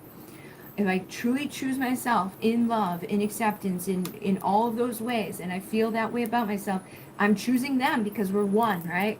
So that's when they can come be the emperor and work together with you. Deep connection, relationships, alignment, openness, choices, duality, and collaborating, teamwork, learning, synergy, active listening, sharing, co-management. All right, so what else did you say here? How is he feeling? So we got the Justice card and the Knight of Swords, but the Justice did flip out upside down for a second, so I feel like he does want to respond. He wants to say something, but he's holding back. I'm getting again the sense that you may have said something that rubbed him the wrong way, and he may not have told you. I don't think it's something that you might not be aware that, like, or maybe you are aware that you guys had a little bit of a boopity bop, and you may not have thought that it impacted him as much as it did, but I think it may have. You know, he may be like, I think he ruffled his feathers at some point. Okay, that's just kind of what I'm getting, and I think he wants to correct it, or he wants to be like, no, I'm right. Just because of that, you surrender your need to always be motherfucking right. Okay, I feel like something there may have happened, and he may not have told you that, like, he disagreed, because a lot of dudes do that. A lot of people are fucking weird. They'll be, oh yeah, me too, and they don't mean me too. So that may be why you're feeling his energy too, of like, is he doing this on purpose? I don't think he's doing it on purpose to fuck with you. I think he's doing it in a way because he's holding back from giving you the like he doesn't he wants to make things right, but I think he's afraid at the same time. He's got some sort of truth to tell you. And that would be him being in his Emperor energy, and I think he's holding back because he doesn't want to have a fight or a disagreement or an argument. I feel like there's just something that caused him to shut down. Something was said or misunderstood, and now he's 4 of Pentacle and up. He's holding back. You may have said a joke, you know, something. You know what I mean? Definitely up in my head, but trying to not let fear kick in. Yeah. Yeah, 8 of Cups with the 8 of fucking Swords. So there's a lot here. That dishonest with self and others, staying for the wrong reason, commitment phobias, faking happiness, crisis, doom and gloom, hands tied, hopelessness, negative thoughts, drama queen, paralyzing fear. And the Tower is here.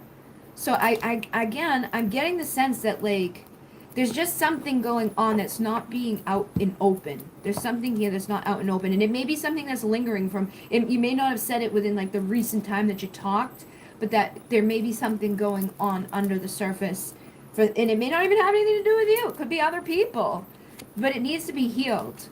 And I feel like it's probably on your side too in some way. Just those paralyzing fears, those negative thoughts, having our hands tied, feeling hopeless. The drama, like oh no, he's doing this on purpose. And I've noticed in fucking influx of readings on YouTube recently that like all that it is like this person's this evil motherfucker and they're like you have some scam and they're gonna like do this thing and that thing and this thing and like all these horrible fucking things. You are the creator of your reality. If you give into that reality, like sometimes yes, those things are happening, and sometimes you get confirmation that yes, those things are happening. But if we keep feeding into those and focus on those and wonder and worry or whatever or give power to it in any way, then more of that will grow. So we gotta no to that and have a major change, an ending and a death for the rebirth, for the complete renewal, and be done with anything that's connected to that. Because like if I'm thinking that this guy's doing this on purpose to fuck with me, then I should just be done with that. Maybe that's not the best person for me to connect with.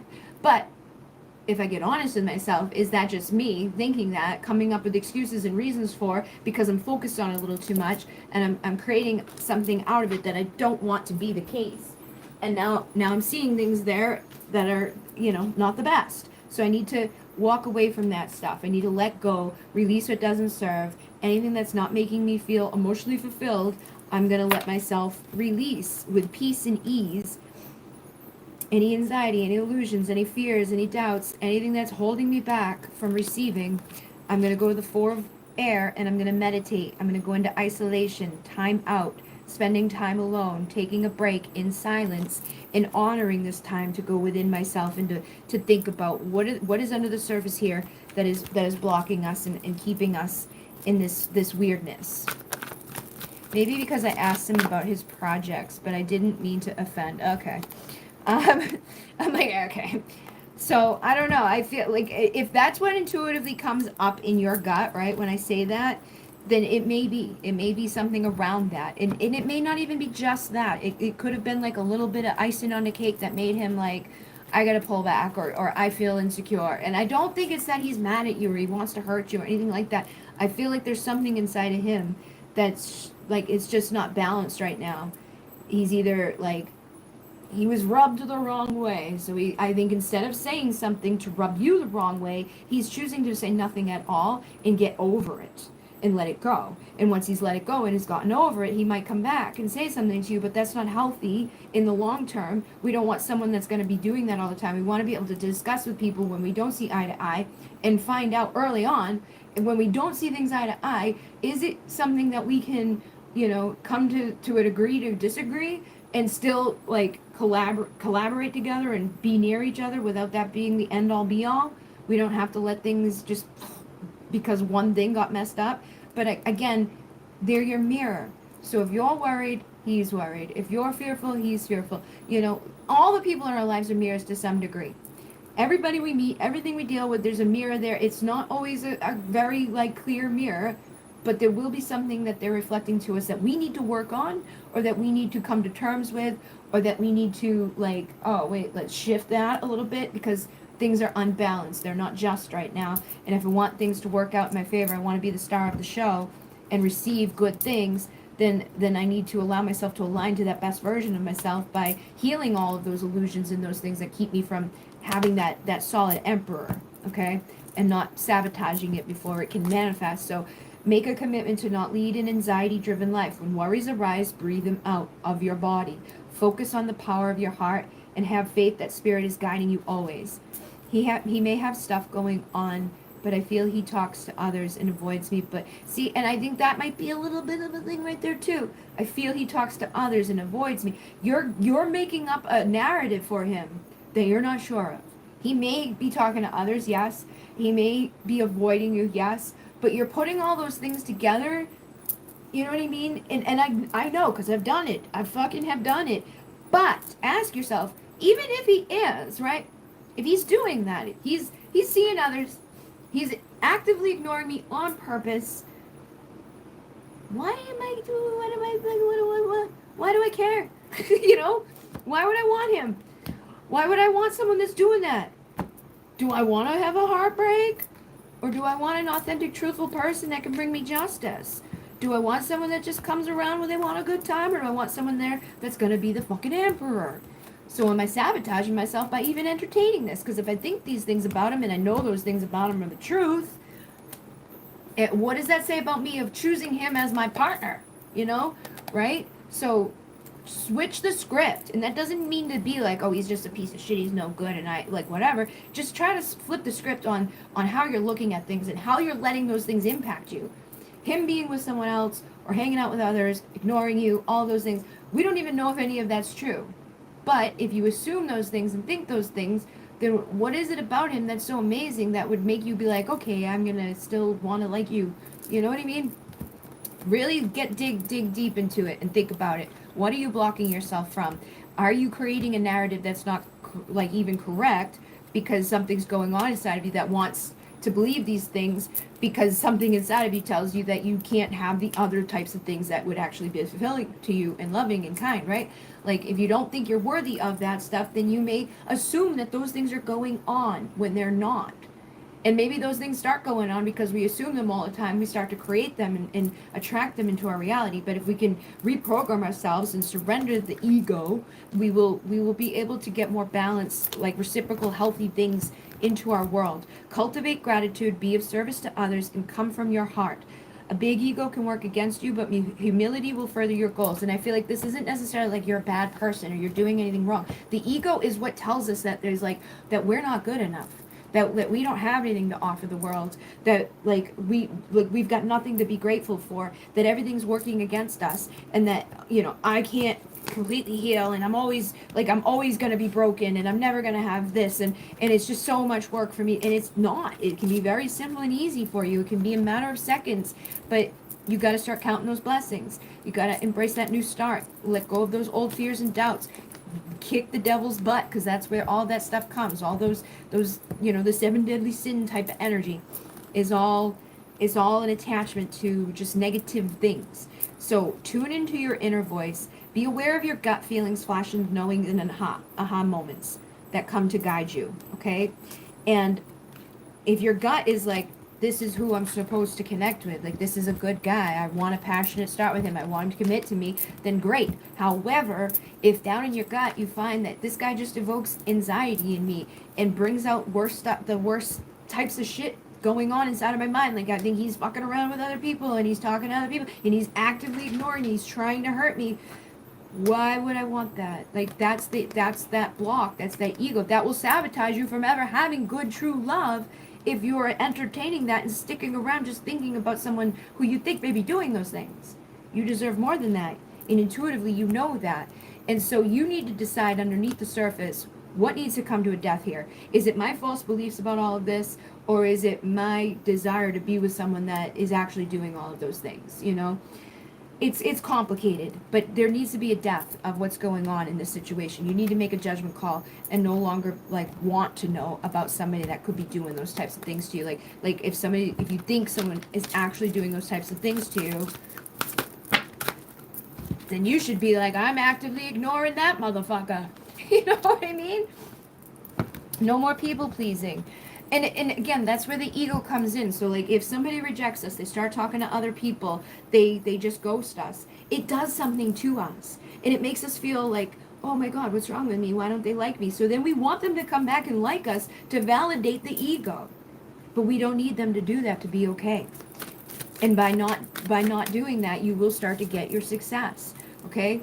Practical, conservative, environmentally aware, patient, loyal, hard worker, responsible, protective, defensive, persistent, and stubborn. You need to get persistent and stubborn about protecting yourself and moving forward and healing. Retreat and spend some time alone at this time to really focus on what's going on. You've got to let go of the worry, the mental illness or anguish, the feelings of hopelessness, the dark thoughts, the guilt, the remorse, the regret, and anything that makes you feel like I'm not worthy of things, or that like this is acceptable type of shit, because it's not. And then what is it in me that's making me think that that's even what's actually happening? And in my buried shame for you too here. So the feeling of shame is the lowest frequency. We don't want to be in that energy. We want to go up to authenticity. So what part of you is ready to stand in the light?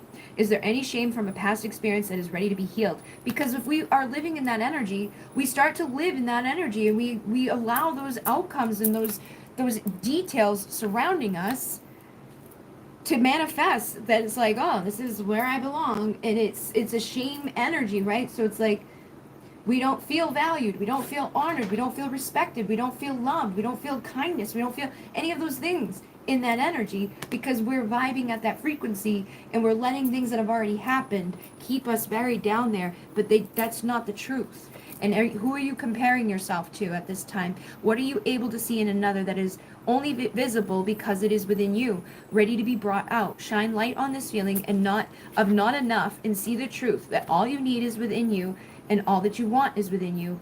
Today's soul action is stop comparing and start creating. So again, I'm getting that message that you need to create, and then am I focused on what I'm losing or what I'm gaining? Like I just said, like, would it be a loss to lose somebody that's doing that type of shit? No, that's not a loss. That's a victory. That opens up the space for someone healthy to come in that's not doing all that type of shit.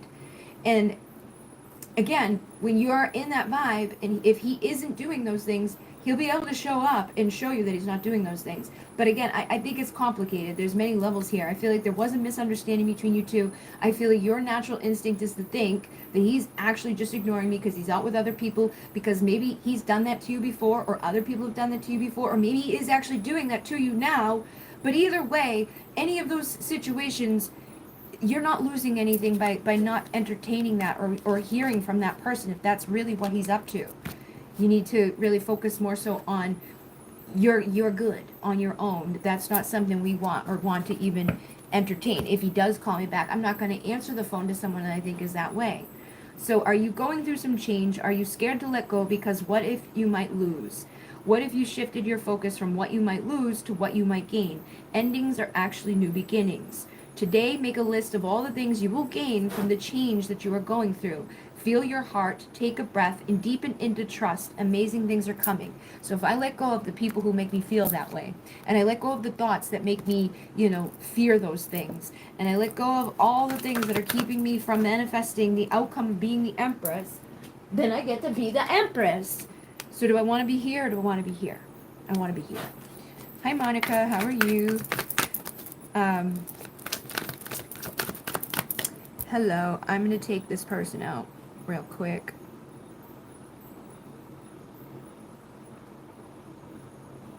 I won't report them. I'll just let them go away. Then they'll have to lose. Let's see.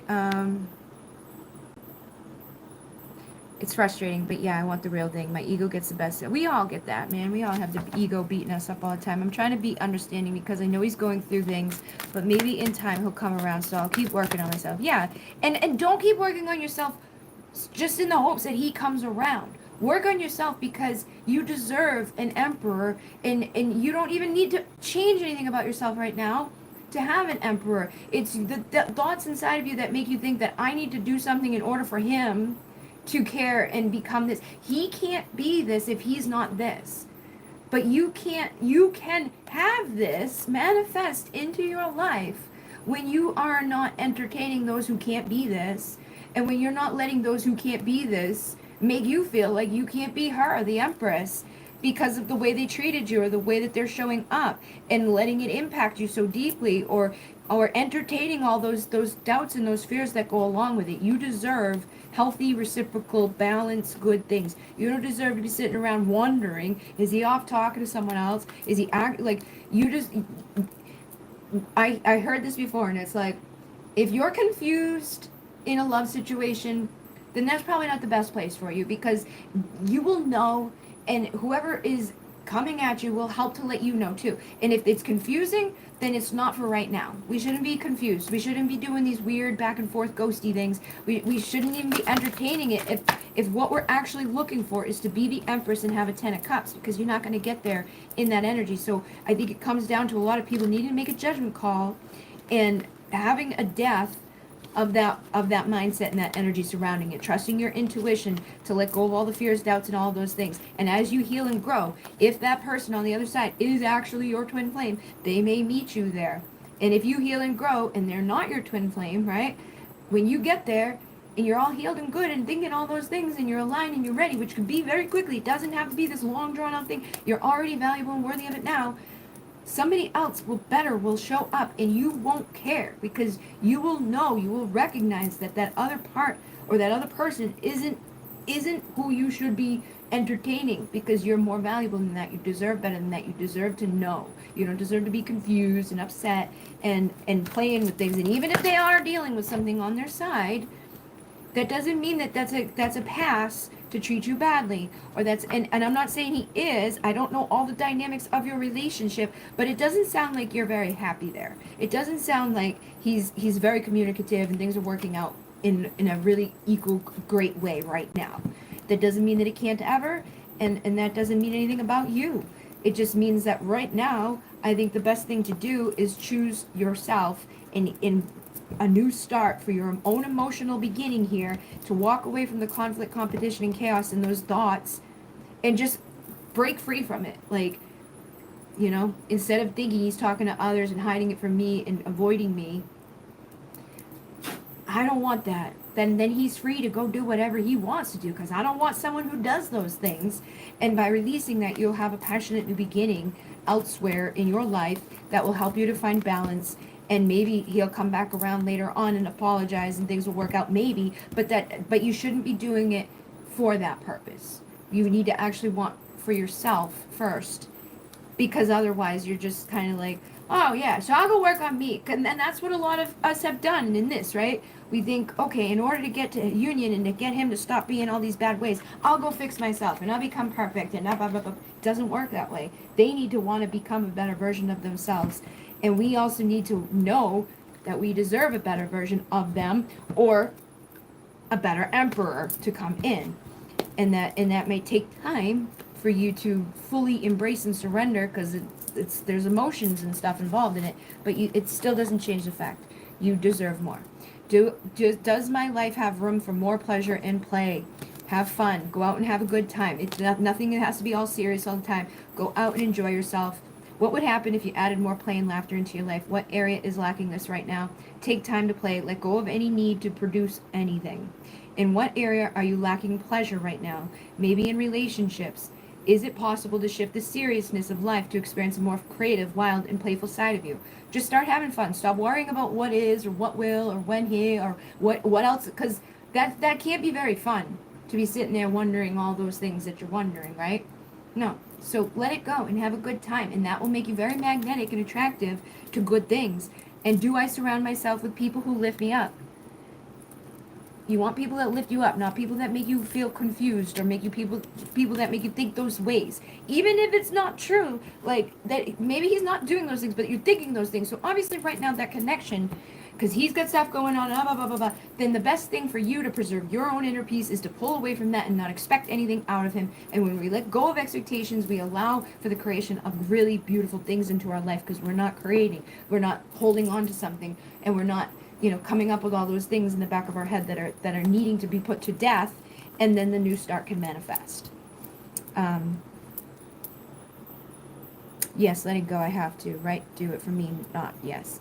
So slow communication, and I don't want to wait anymore, exhausted. Exactly. So time to let go, time to walk away, time to choose yourself, time to put the boundaries up, and to stop making excuses for him and his bullshit, and to not be afraid to honor that and to speak that and think that and create from that new version of yourself to have pleasure Where can you create more space in your life? Who can you go serve today? Like when you're in service and you're feeling good and you're not wondering about who's where and doing what with others and if they're actually actively trying to do it to harm me, the light will shine and things will be good and you can let go of all the stuff that doesn't feel good. But yeah, you deserve better. You deserve better feelings, better energies. Okay.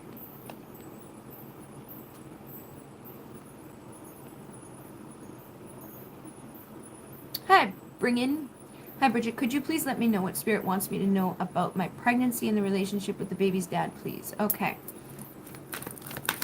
Congratulations about your baby. Oh, so we got the Emperor and the Knight of Wands. I need to get a little bit more here. Those are like very conflicting energies. My natural, like my instinct on it, when I saw those two, is that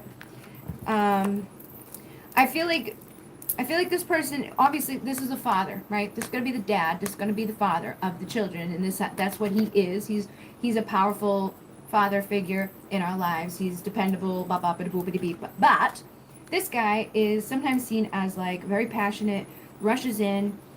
He isn't always as solid and stable as this guy. Sometimes he rushes around and he gets a bad rap as like being a player and things like that. So when I first saw these two come out, I feel like the baby that is on the way is going to help this person to shift more so into the father energy.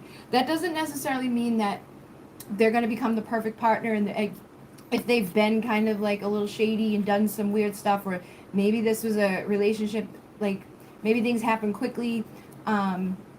It doesn't mean that the baby fixes everything about the guy, like it makes him totally just a different person, but I feel like it is going to change him immensely. He's like like having a child is going to change him in a dramatic way. Like the parts of him that have maybe been erratic or immature or irresponsible about things, I feel like are going to shift more for him because he's going to feel these responsibilities, weighing on him. It's going to shift his mindset. He's going to have a new way of thinking, and I feel like it's also going to help you. You know what I mean? Like it's going to help you to be a more powerful version of yourself and step into that mothering role. But I think that they want you to also make sure that you are owning some of your independence too. Don't let this become your whole identity, is what I'm getting. Like, because a lot of people do, right? People meet somebody, they get a boyfriend, and then they stop talking to all their friends, they stop doing all these other things, and that's just what becomes their whole life. And then they have kids, and that becomes their whole life, which is, there's nothing wrong with that. But the women that end up having no identity at all is what I mean. Like, they're just there, and that's all they do is like that one role. They don't have fun outside of these things. Like they're just stressed all the time. That's what I'm getting here is don't allow that to happen.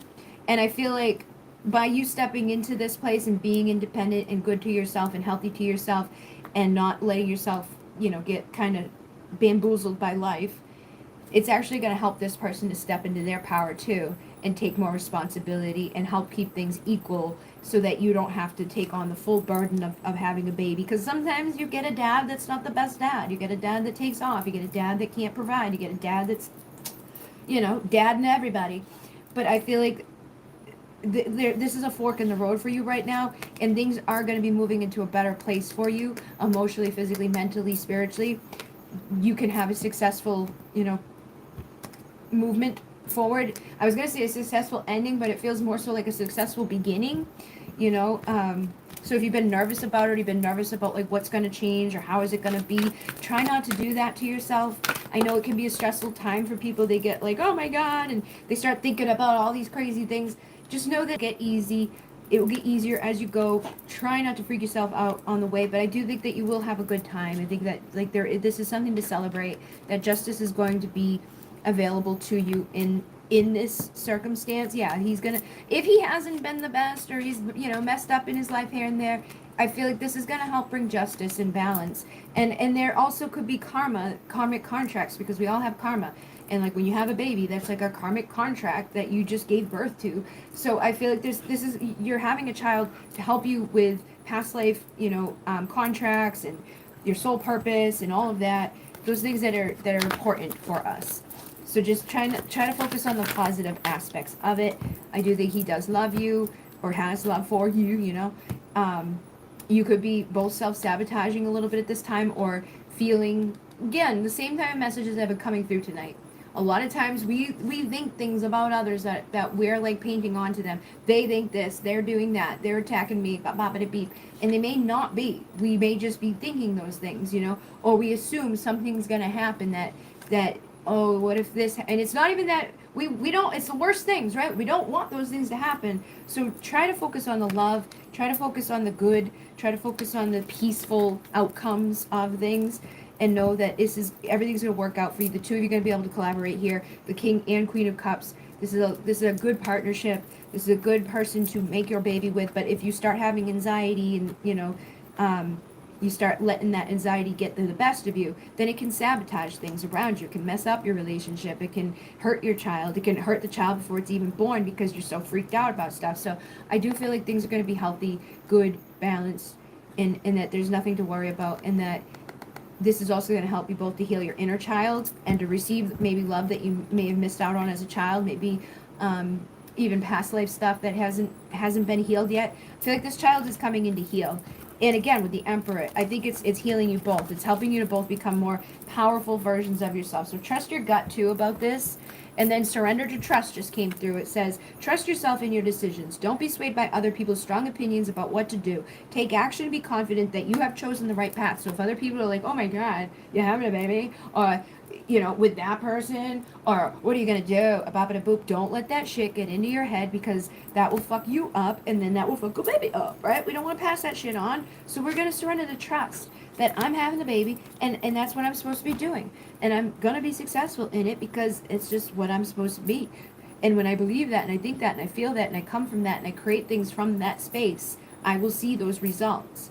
It's when I start focusing on other things that I won't see those results. So you are ready to experience abundance. Don't look back at previous roadblocks or difficulties. Leap into an exciting new world of possibilities, and then surrender unhealthy relationships. So again, if there has been unhealthy parts within the relationship with the dad, I think that this is going to be an opportunity to surrender those parts. And kind of like all the stuff I was saying before, like when things aren't working in our favor, like they're not going well between us and other people, that doesn't mean anything about us. That's nothing, that doesn't, we shouldn't even care.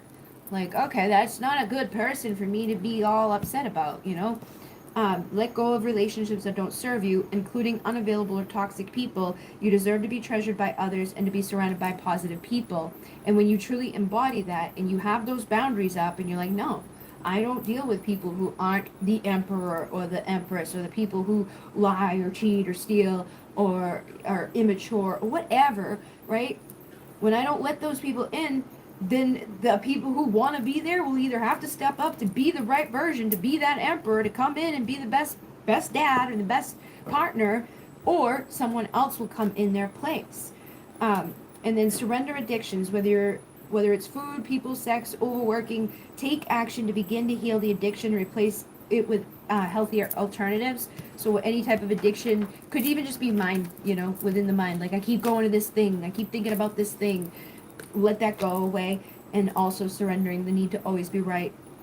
Give others the gift of letting them be right. Be yielding, not rigid. This will help resolve conflicts, improve your relationships. So if there's been misunderstandings right now, the planetary alignment that we're in, there's a lot of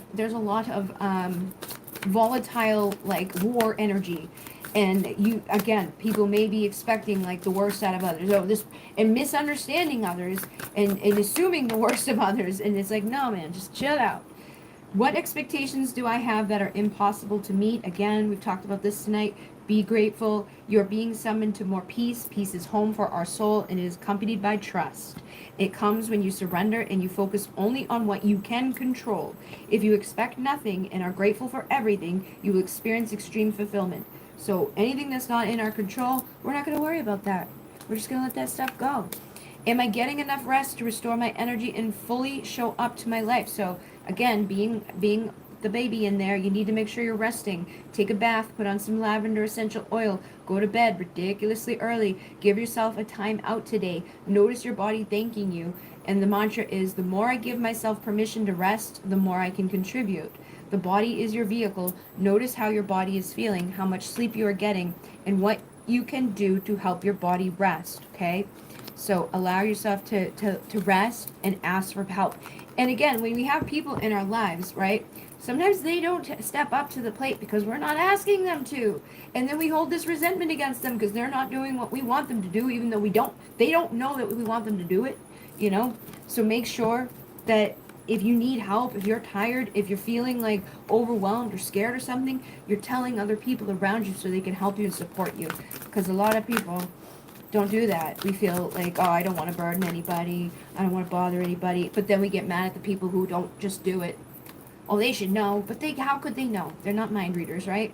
So try not to get caught up into those illusions. Take that next level commitment to yourself.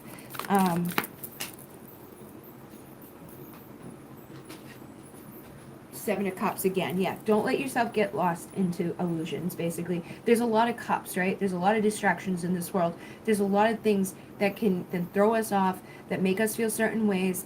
And I feel like when the baby comes into your world, it's going to help you to not get lost by those distractions. It's going to help you to, like, feel more empowered. It's going to help you to see things that you may not have seen before, and to want to set that, like, that Hierophant energy up for your child, to take that next level commitment, to be the right example. I feel like it's going to totally transform you.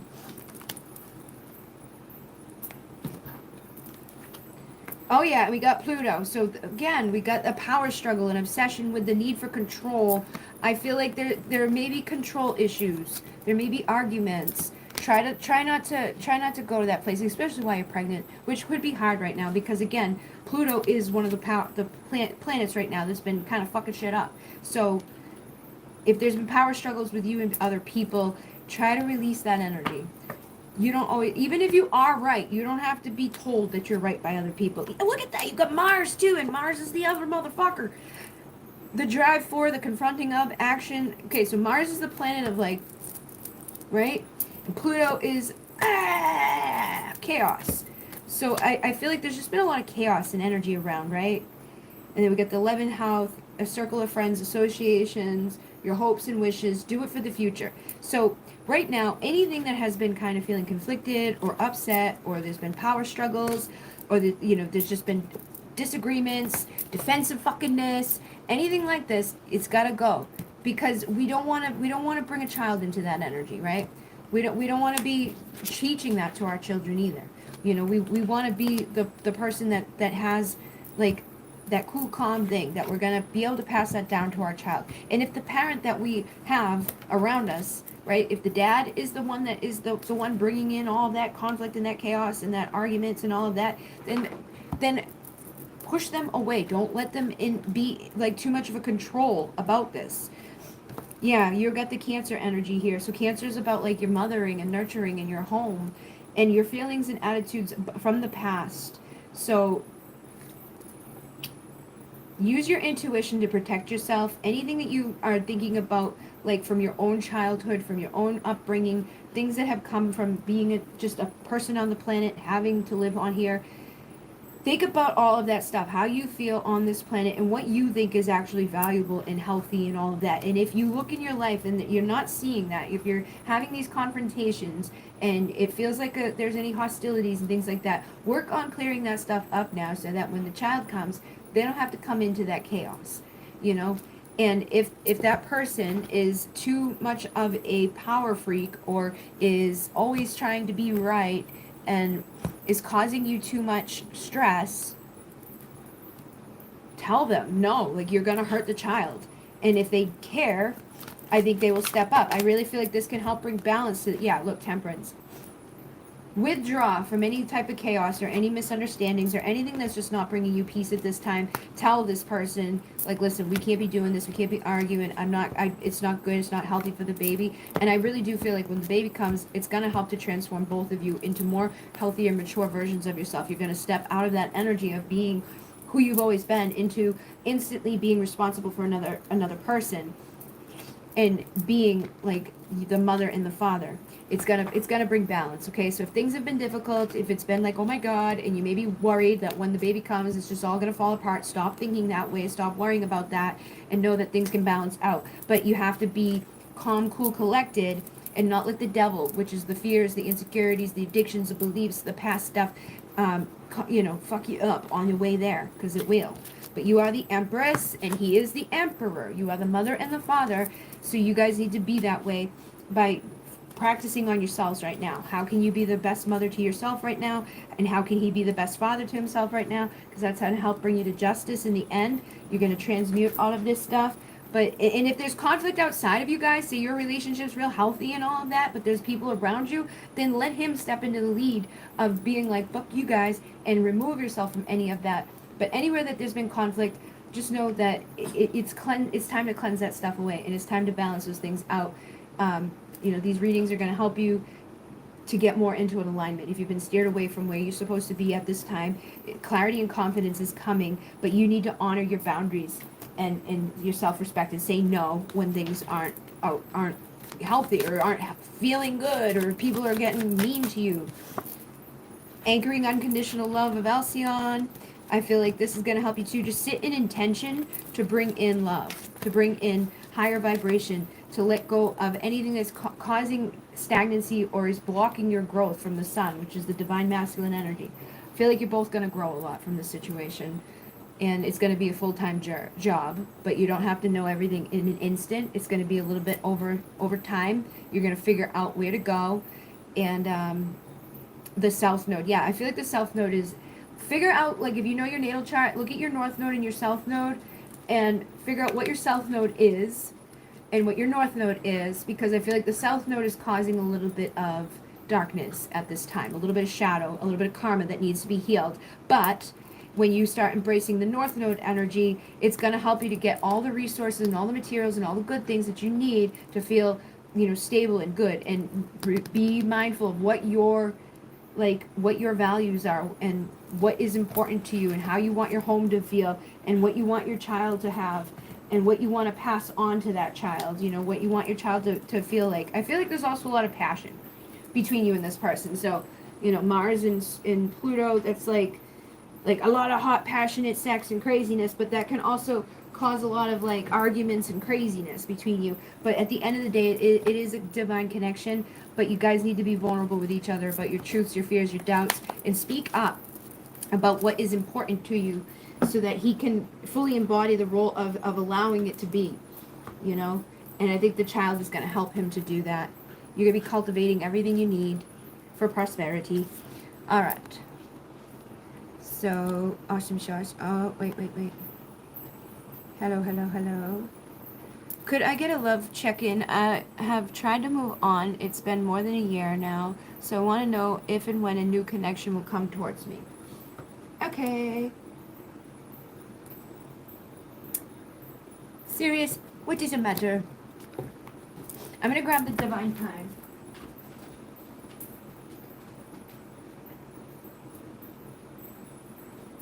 What's the matter, Sirius? All the dogs are getting upset. They want their food. Alright, so we've got us all open their hearts, expect to be hit with Cupid's darts, and then create and inspire to set your life on fire. So again, a lot of the messages that have been coming through tonight is like, oh look, someone did message back. Okay. Thank you, Bridget. I'm so excited about this baby. I really feel my grandmother closely protecting this pregnancy. Excellent advice in my own person, not just a partner or someone else's partner. Yes. All right. So, with Melissa, no, not Melissa, with Monica, this is again coming through a lot for everybody tonight. It's like, as you open your heart, as you trust, as you allow, as you believe, you can receive. Okay? But again, like when you come in here and you're like, it's been a year and I let go and I'm up at a book, I feel like there's still parts of you that haven't fully let go, right?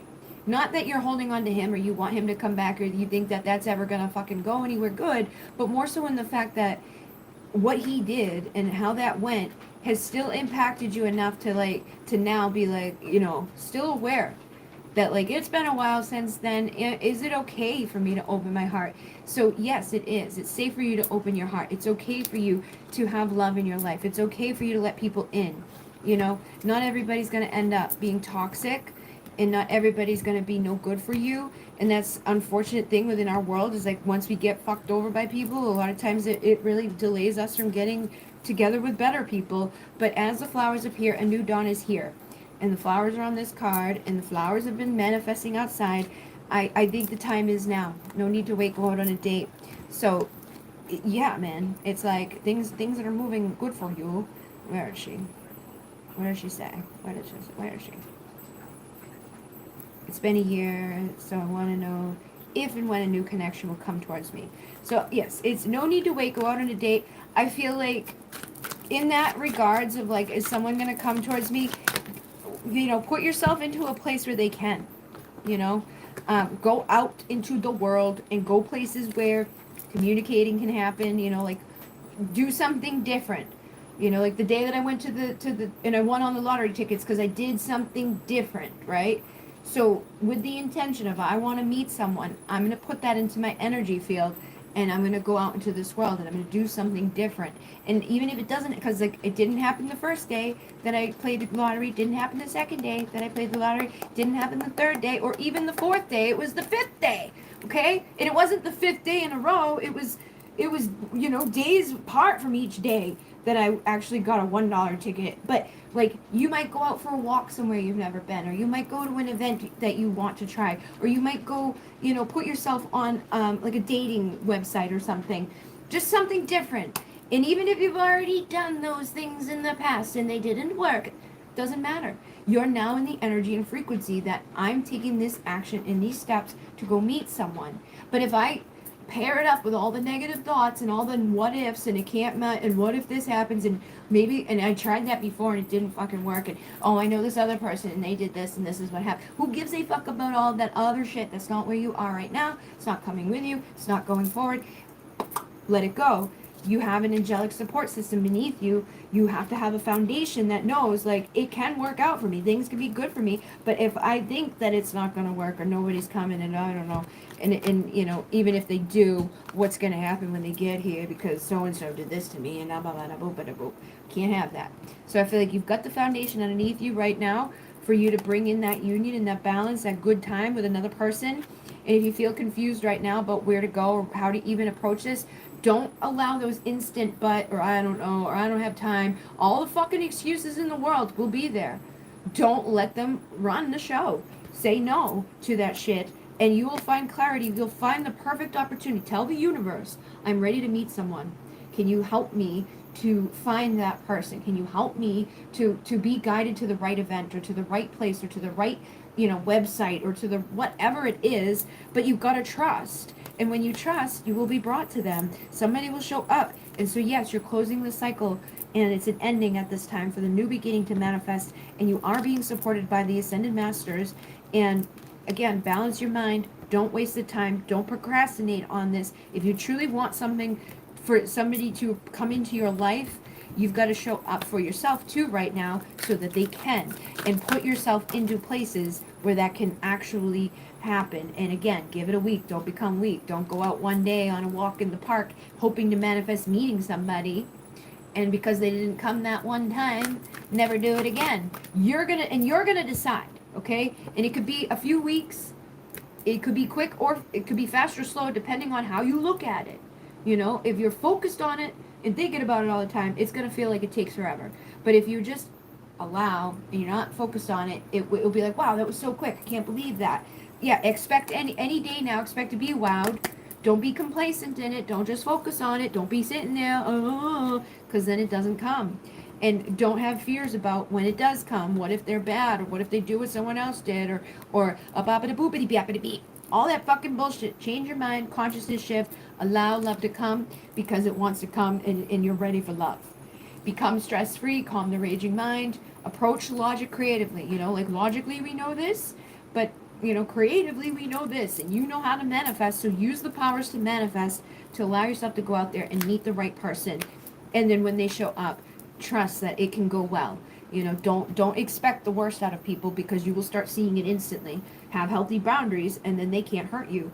So in a month's time, you will see the light shine. I feel like if you start, doing this now, being a little, like, logically, I would need to go out of my house to meet someone. Or logically, if I haven't been meeting someone on my daily track as I go right now, then I need to take a little bit of a different route. Maybe I need to go get a coffee at a different place. Or maybe I need to take a different bus. Or maybe I need to go out on a day that I don't normally go out. Or maybe I need to sign up to a site that I'm not normally on. Or whatever. If I want this, I got to take the action. I got to try. I got to put myself out there. Yes, I've been trying to talk to people. I end up attracting guys who are like him or in exactly what I was talking about, man. I feel like you're expecting that. You're worried about that. It's that trauma lingering over because you've been hurt, but do you not see you're already free? You've already freed yourself from that person. He's not existing in every person, but also remember this, okay? Everybody that we meet is a mirror. So if I'm meeting all these people that I think are that way, what are they mirroring to me? And that doesn't mean that you're a horrible, toxic, narcissistic asshole. It just means that something inside of you is attracting those people. So what are you believing about yourself that would attract those people? Is it that I'm not worthy, I'm not pretty, I'm not smart, I'm not this, I don't deserve that? And everybody out there is just going to do this thing and be that way. And am I truly meeting those people, or am I just putting that onto them? Am I just projecting that onto them out of my fear? Because I've been there before. And so now I'm expecting every guy to do what that guy did. And so I start seeing those things within them.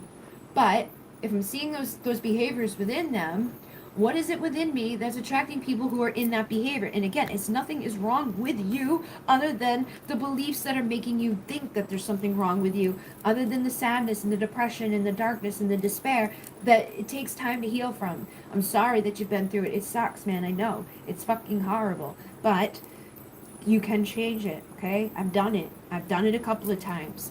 I know, and coming from like being a person that was a heroin addict, I can say that like dropping drugs is easier than dropping love or healing from love. It really is.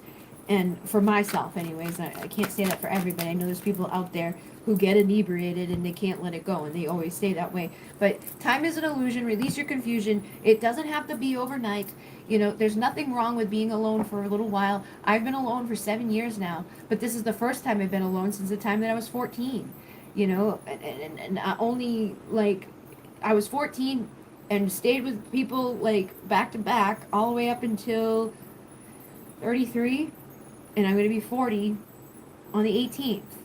But these years alone really let me heal. They really let me see what I was thinking and dealing with and realize shit that wasn't good for me, you know? So yesterday came, tomorrow will too. It's time to decide what will you do.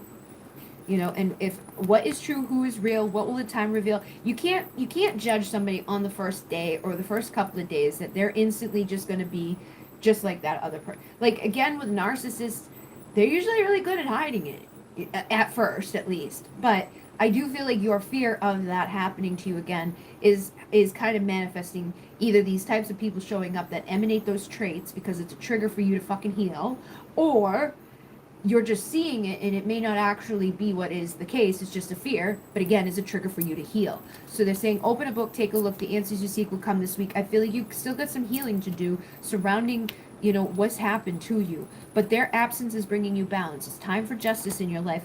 They don't have to, like, don't let them have that power over you to never have love again. Don't let them keep you from receiving, you know, the good things in this world. And take the chance that, yeah, maybe I'm going to fall in love and they're going to break my heart too, but that's part of life. You know, don't be afraid of it. Embrace it. It's time to shift and change, and you will see the expansion, and you will start to see the results, and you will awaken the infinite potential inside of you when you allow yourself to. Your true person is out there waiting for you, but you got to truly open your heart for them to be able to come in. I feel like right now your heart's not truly open because you're fucking afraid that every person that shows up might possibly do what others have done. So it may be a little bit of a delay right now, but if you can shift your mind and your expectations and your energy around it, it will speed up. So do some fire, you know, do a little fire, burn some stuff out, or use water. And you can just do it with intention. You don't have to physically do anything. Just imagine it in your mind, like I'm burning away all of these beliefs. I'm burning away all those cords, burning away all these fears. I'm no longer that version of me. So why should I attract that into my life again? You know, I am worthy, I'm beautiful, and any day now I'm going to expect to be wowed. And with green growing on the vine, relax and know you have time. A glass of wine will calm the mind. Go out and have a drink, man. Go out and have a good time. You know, go out with a friend instead of, you know, because sometimes they say, like, when you least expect it, that's when you find shit too, right? So say you have a friend, like, to go out, or just go out by yourself and have a drink at a bar, or do something you've never done before. You know, just go out and do something you've never done before, or do something with somebody that, like, it's like, I'm not here looking for love, because if I have an attachment to the outcome while I'm doing it, then I might not get that outcome. But if I tell the universe that I'm ready to meet people, and then I put myself into places that can happen naturally without being there, like, who's going to be the one that I meet today, then they can show up. But if you hold on to that stuff too tightly, a lot of times you'll block it. So we're reconciling our past, we're surrendering to a new chapter, and good things can come. Okay.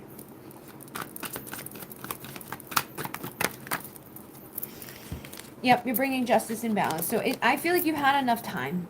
And I think you may even feel impatient about that. Like, I'm sick of waiting, I'm sick of being alone, I want something good, but it's that energy that will keep you waiting more. So don't feel that way. You're welcome. Yes. In the light of the sun, it will all be done. So keep going out, have a good time. And am I right? You have that shame card too coming through. Let go of buried shame. You have nothing to be shameful about. Anything that has happened in your past, or anything that other people have done to you, it doesn't matter. It doesn't motherfucking matter.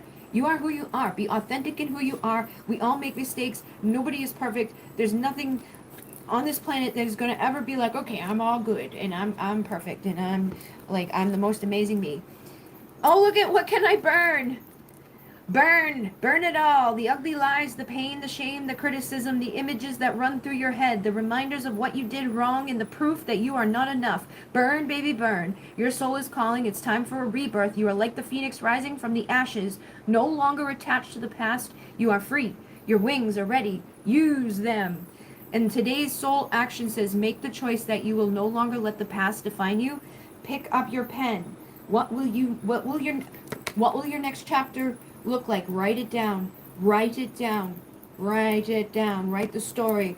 Like I open and do it good. Do a good fucking descriptive story. I opened my eyes this morning and I had no idea that my whole life was gonna change. I met the man of my dreams. We bop bop da boop beep beep bop beep beep bop bop. Write it like it's already fucking happened, and keep writing it.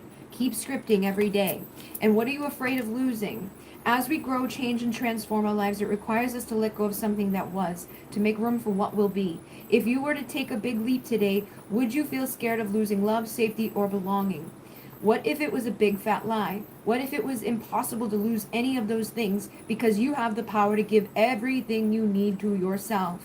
So today's soul action is name that fear and look at the worst case scenario.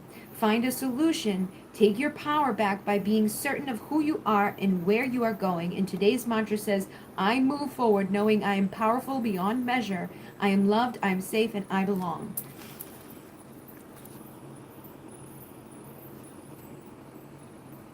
I've been trying to, thank you. I know, right? I spent 2 years trying to move on, and one after that. I don't think I should wait. Makes sense. I will write a script for my next connection. Awesome sauce. Do it. Do it. It will work. You are valuable. You are worthy. It is time for you to have a union of two to come together. But you're at the fork in the road. You get to decide how long that will take, and if you let the things of the past sabotage the future, or if you know that because I'm her, he will show up. He's the good guy. He's the one we want. He brings us this ultimate fulfillment because we are ultimately fulfilling it ourselves. We bring that to him too. You know what I mean? We're two of a kind.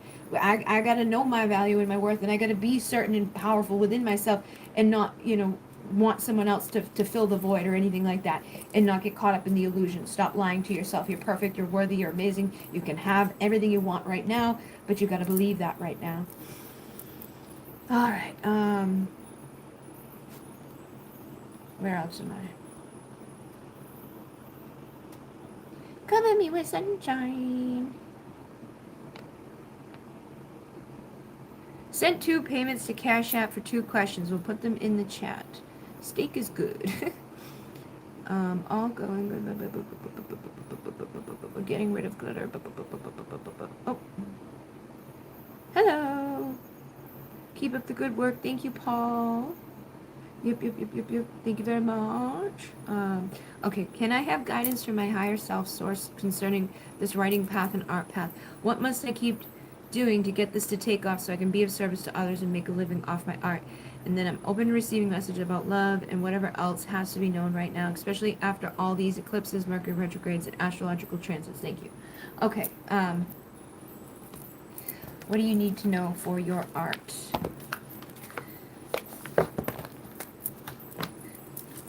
To make a living off your art. What does she need to do? Alright, we got the mystic and the merchant. So it says, I am spiritually wealthy, and then opportunities to prosper are everywhere. So first of all, if you want to make a living off of this, like, this part of you, this spiritual aspect of you, the artist, the poet, the writer, all of those things, right? You've got to create the art, you got to make the art, you got to share the art, but you also have to have that merchant part of things too. You got to set up a shop. You gotta have a way for people to pay you. You gotta put things out for sale. Like you've got to take those action steps, and it may be fear, you may be scared, but you got to do it. So like Etsy is free. You just go on to Etsy and you upload your products, and you fill in all the information about it. And if you're unsure about the best way to do that, or the best way to take things and do that, there's tons of videos out there and resources out there that will teach you everything you need to know to make a great thing for your Etsy shop. And like a website and things, or even just like the video I shared recently about putting a link in your bio for Instagram. You're gonna have those different things set up so that people can purchase stuff from you, and you want to be approaching it like a merchant, so that, because there's opportunities everywhere. Like I have all these different things set up to receive payments. And sometimes an order comes in on Etsy, and sometimes an order comes in on the website, and sometimes an order comes in this way. Sometimes I make money from Google. Sometimes I make money from a donation. Sometimes I make money in a live. Like, but you've got to set up the ways for them to happen. And don't look at the block, so I don't have enough followers, or I don't but you have two hands that created art. You have an internet connection, then you have a way to create the income that you would like, okay? But you've got to take that action. Logical, discerning, flexible, financial, psychological, creative, communicative, social, brilliant, quick, evaluative, technical, and inventive. And so if you're unsure of like, how do I do that, or I'm not good at that, that's not going to get you anywhere, is it? No, you gotta like overcome that and be like, okay, if I want to be, the muse here, I want to be creative and inspirational, and be inspired and inspire others, then I got to do the parts of it that maybe aren't that inspiring or that fun, or I'm nervous about doing, or I'm still uncertain about. But as soon as I do it, I open up the pathway for me to receive. Intuitive, inspired, idealistic, creative, divinely connected, passionate, emotional, and sensitive. And then in here, I wanted to read you the one for the merchants.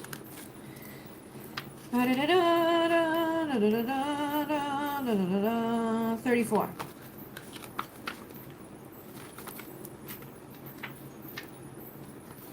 My goodness.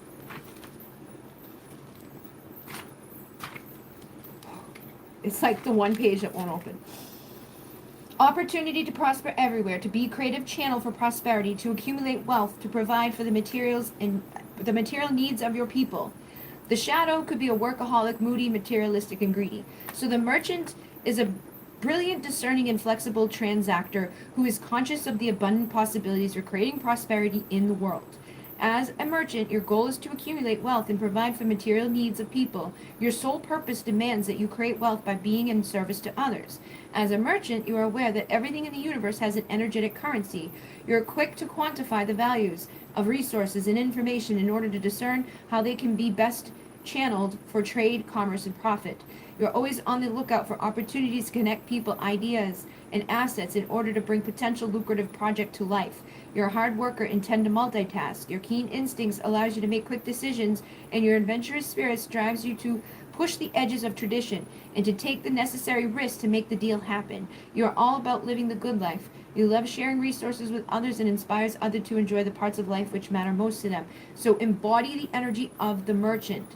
I just gotta click all the things that I was saying, like set up all these multiple streams of income, but just setting them up isn't enough either.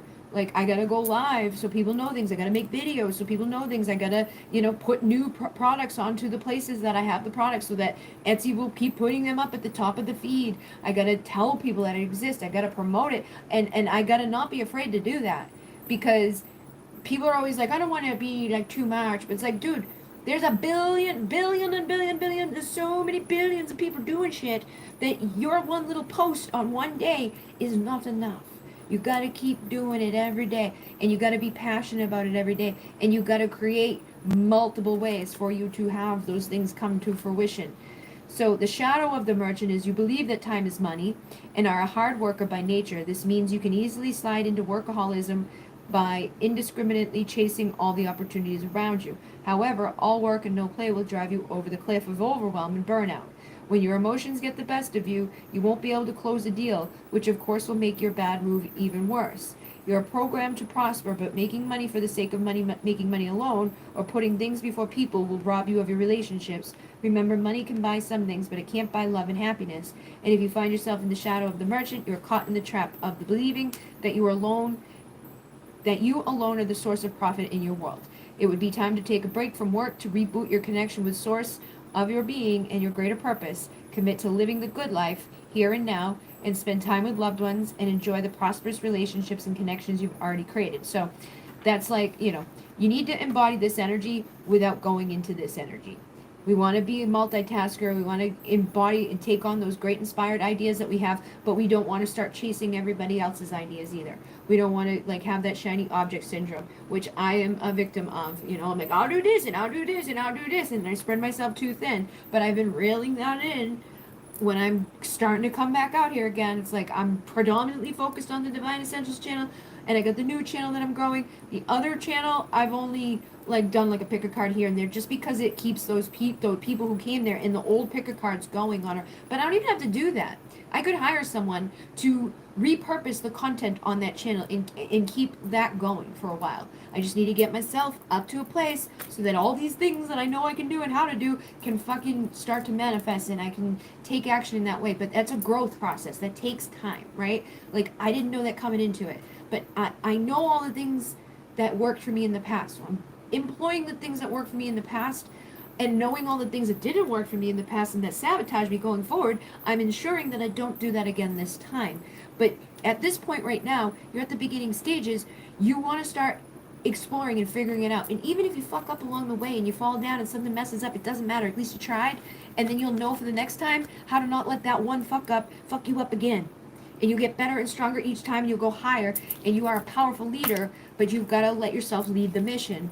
So be powerful, passionate, courageous, sovereign, responsible, benevolent, creative, innovative, decisive, directive, inspiring, visionary, and respected. And act like you're already that, Look, you're the fucking artist, right? Honor it, own it. Don't be timid of it. Don't be afraid of it. And like when you make content, like when I go live and there's only one person watching the live, I act like there's a many people watching the live.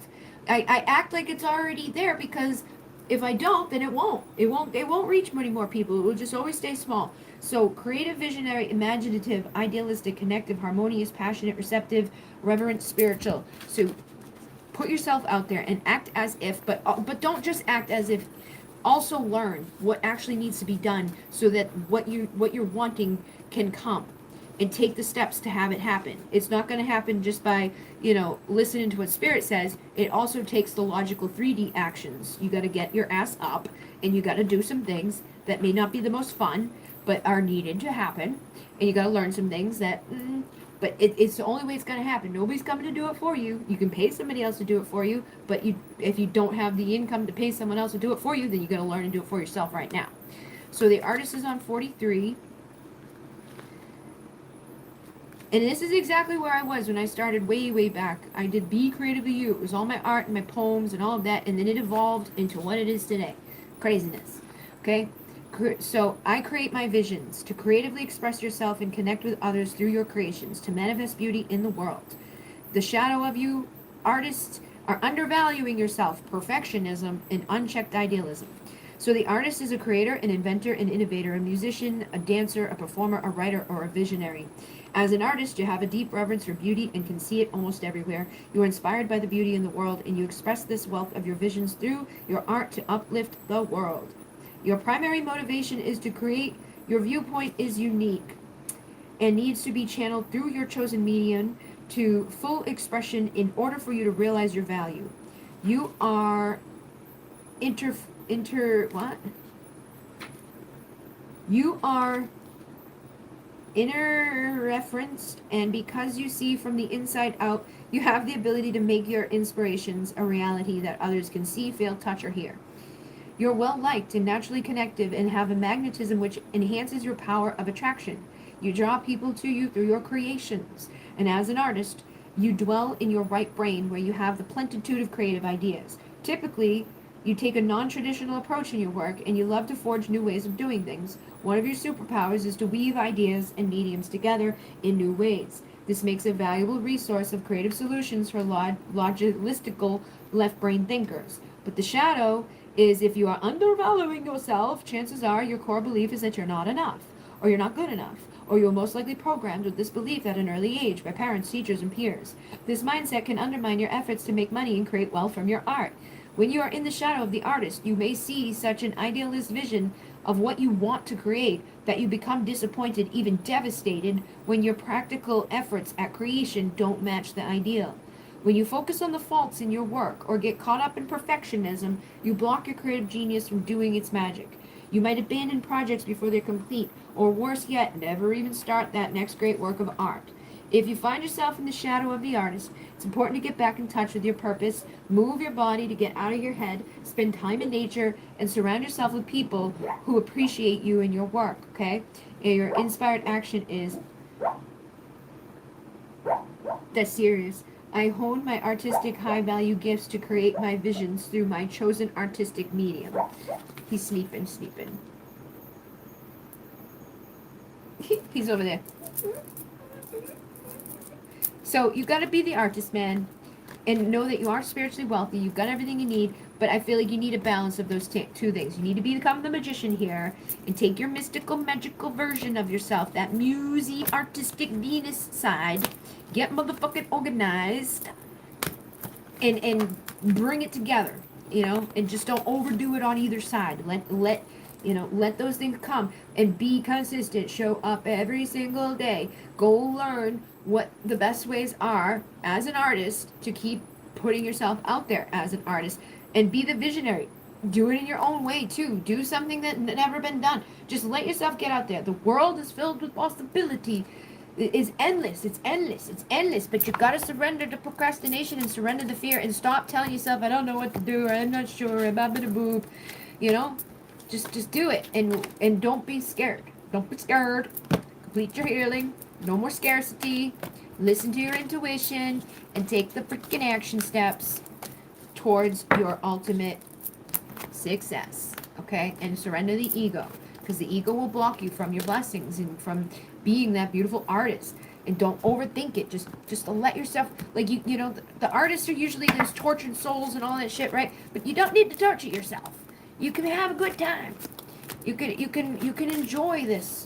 And it can be easy, but you got to trust it and believe that it doesn't have to be hard. It doesn't have to be difficult. It can all come to me very quickly. But I need to get those two, because you've been out of alignment. So I need to get those two versions of myself. I got to start learning and implementing, creating and showing up. And I got to figure out the best ways to do that. And the only way I'm going to figure that out is by looking and seeing how others are doing it, and then taking what is being done and creating my own new way of doing it. We're not going to copy, word for word or exactly as, but we're going to get, because you're creative. You don't have to. But you got to do something that is inspired within you. And open a book, take a look, or open up Google, take a look. The answers you seek will come this week. If you don't know how to do something, Google it. And it will let you know what to do. And when you come into alignment with all of that, look what else comes into alignment. The manifesting of love. Okay? The progression of love, the awakening of partnership. So messages about love and whatever else to be known right now, especially with all this. So It could be seconds if you count all your blessings. You could have the perfect love life. You could have the awesome career. Right now, the opportunity is there. They're like, what are you waiting for? Open the door. All that you want is right here and available to you. But you're letting your fears and your doubts and all the shit that I've told to everybody else tonight slow you down. By Christmas time, everything could be beautiful. You could have amazing presents under your tree and in your life if you start listening right now and taking action and paying attention, coming into union within yourself, reconciling the past, and surrendering to this new chapter. But decades will come and go if you don't choose to grow. If you look at, I told you, you need to balance the logic and the creative. You need to be the left and the right brain. Like, I gotta show up in both ways. I can't just create art and not do like the other weird technical logical aspects of it and expect that to become an income. And I can't just put stuff out there not knowing exactly how to do it. So I'm going to keep doing it. And by doing it and showing up and keep doing it, I'm going to see what works and what doesn't work. Like, nobody can teach you everything, but you can learn a lot by exploring and learning, right? But by doing too. The more that you do it, the more you put shit out there, the more that you share your art, the more that you make an Instagram post, the more that you pay attention to what other people's Instagram posts are doing too, and what ones work and which ones don't, and how you know, take the best elements of those things. You've just got to apply yourself. You got to apply yourself, man.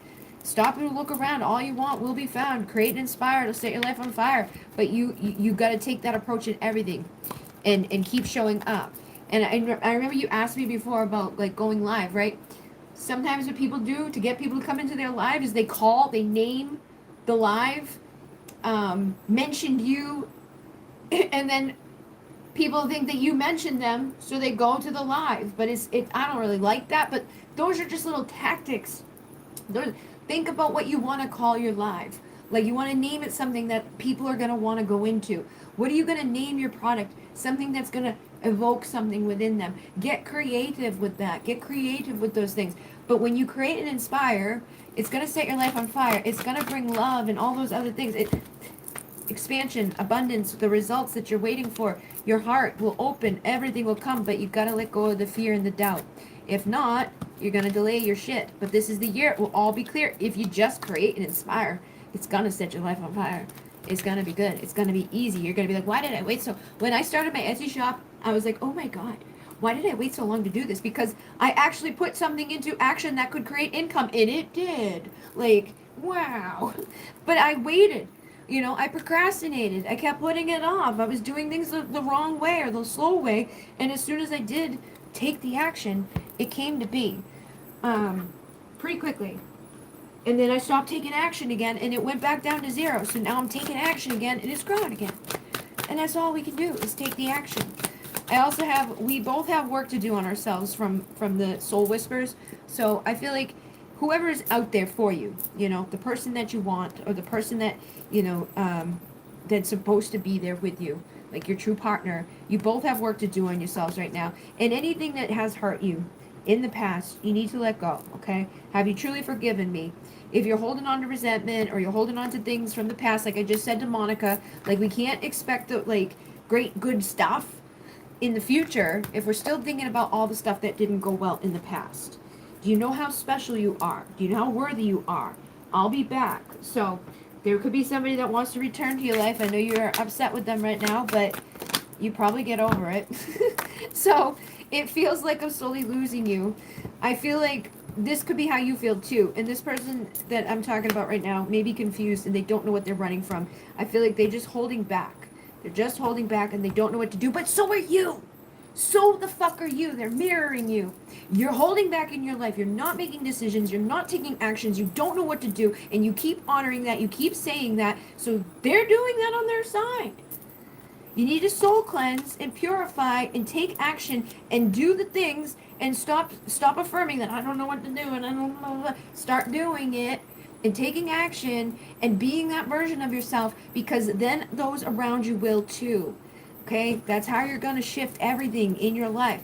He feels no good and toxic, but on your side, I know you have things around you, and it's not your fault that you feel those ways, but it is your responsibility to fix those things. Okay? It's your responsibility. Change your perspective. Yep, my dad sucked. Yep, this happened. Oh, right? Okay. That may be true, But there's a billion other people out there that have also gone through all of those types of things too, and they were able to not do that anymore.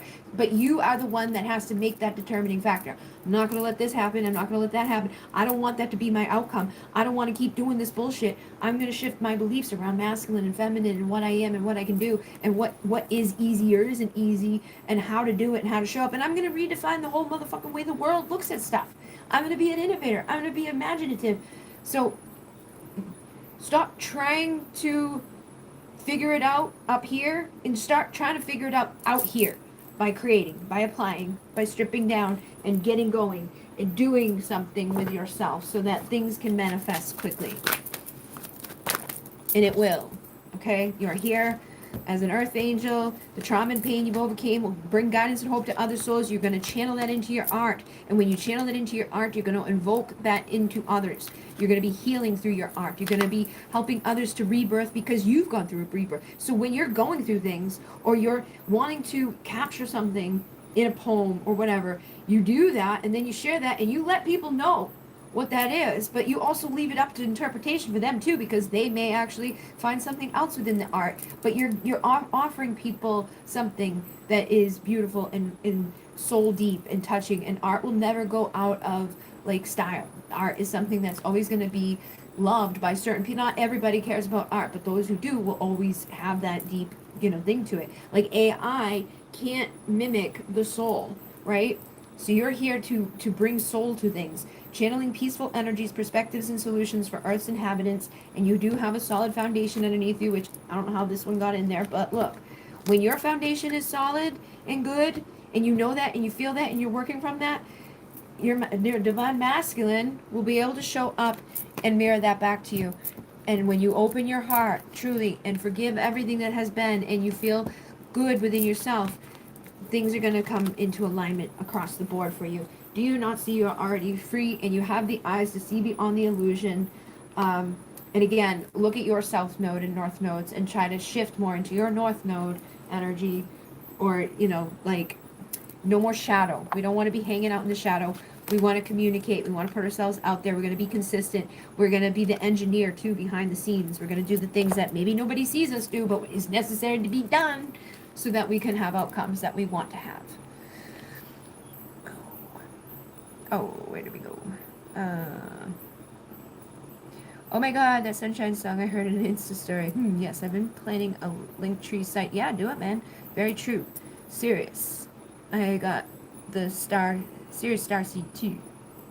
I feel I have to unite all the sides of me. Yes, doing an art series was the best thing I could have started. I went live today, but no one... It's okay. Even if they're not there, they'll see it later. Publish it. Post it so they can see it. And if you're going live and it's making you feel insecure that there's nobody there, then just do pre-recorded ones and put them out there and edit them and make them exciting and whatever. I've never seen one of your lives, so I don't know what goes on in them. But if what you're doing isn't working, then try a different path or try a different place, like try on Facebook.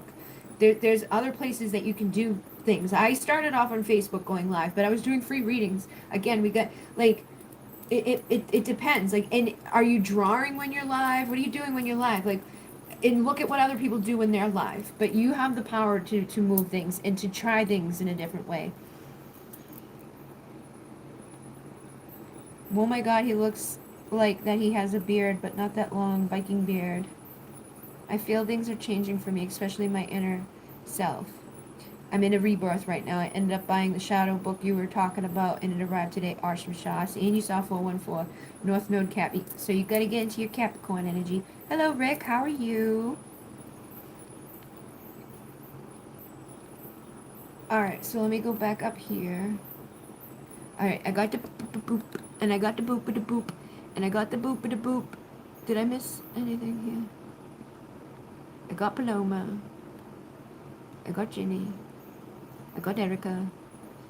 Keep up the good work. Thank you very much. Erica.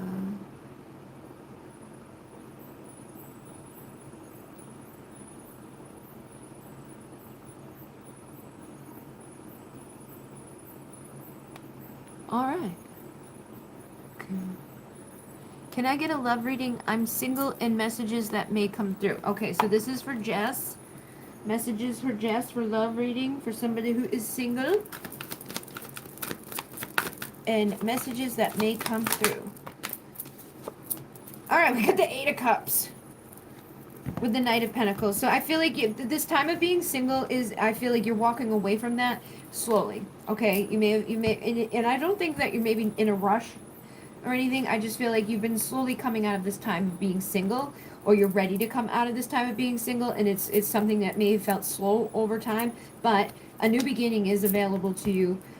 Again, all the things that I've said tonight to people, I feel like by the end of these things, I'm like, okay, the same fucking message again and again. But it's like, we gotta love ourselves, we gotta let go of our anxiety, we gotta let go of our fears and our doubts and our insecurities. We also have to allow ourselves that opportunity to change and make that decision that we're ready to receive love, so that love can show up. Like, these two are just beside each other, but that's a judgment call we gotta make. That we're truly ready to work together with somebody, and that we're not gonna let whatever's happened in the past sabotage what's going to happen in our future, or keep us from even manifesting anything in our future because we're afraid, what if it goes bad, or what if someone does what they did before, which again is a fear thing. And I get it, because I'm there, man. I do that. I block myself because I don't want anybody to hurt me. I stopped having events. I stopped inviting people into my life. I stopped answering the phone. I stopped doing all that shit because I got hurt. And it's like, I don't want to get hurt again. But if I want love, if I want an emperor, if I want somebody that's going to commit to me and justice for all the fucking bullshit that I went through, I'm gonna have to take a chance. Gonna have to open the door. I'm gonna have to stop, just waiting for nothing, and manifest my union out of something, like out of my action and out of my beliefs and out of my good feelings and out of opening up and receiving it and allowing it. But if I'm feeling lonely, or I'm feeling like I don't have anybody, and it's not my pop, and I want to feel this, I gotta put myself out there without the fears, without the anxieties. And even if you've got the fears and anxieties, it's okay to go out there with them, but don't let them run the show. Start being aware of them so you can shift them and recognize them and be like, what the fuck is blocking me? Like, what is holding me back? Why am I so, like, why is it that I am the way I am, or that I'm thinking what I'm thinking? Where does this come from? And shadow work can help. Like I told Melissa recently, if you get the shadow work book, or you go and get like shadow work prompts, there's shadow work prompts available on like Pinterest or just Google or whatever. But really think about things that have happened in your childhood, that happened in your other relationships, but also in your past lives too. Like, do past life work.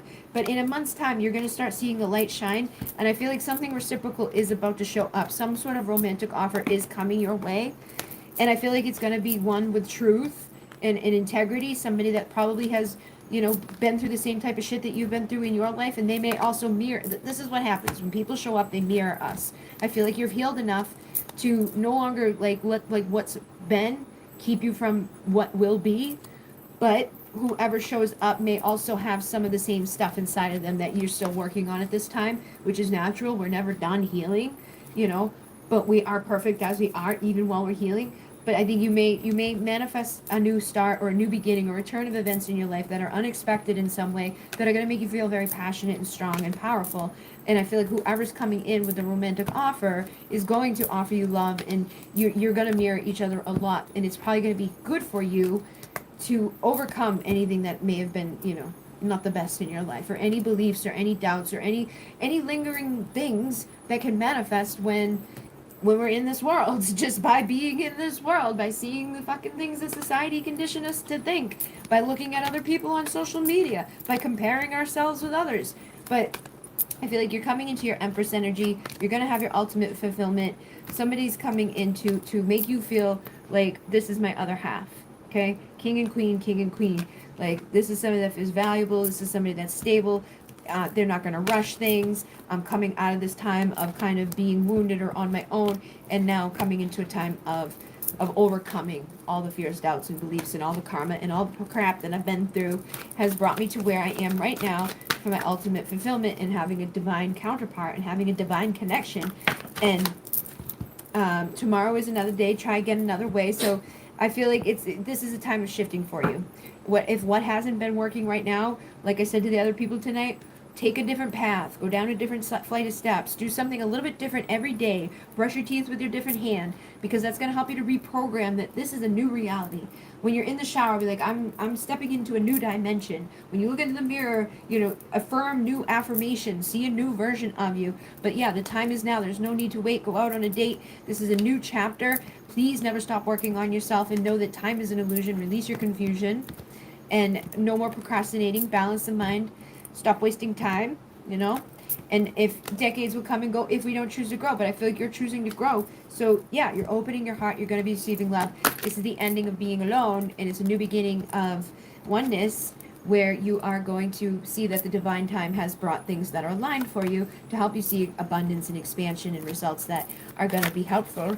And if you're confused right now, you're going to start seeing your way. Okay, again, release your confusion. So things are going to be working out for you. Just that's all you need to know, is like, everything's working out for me.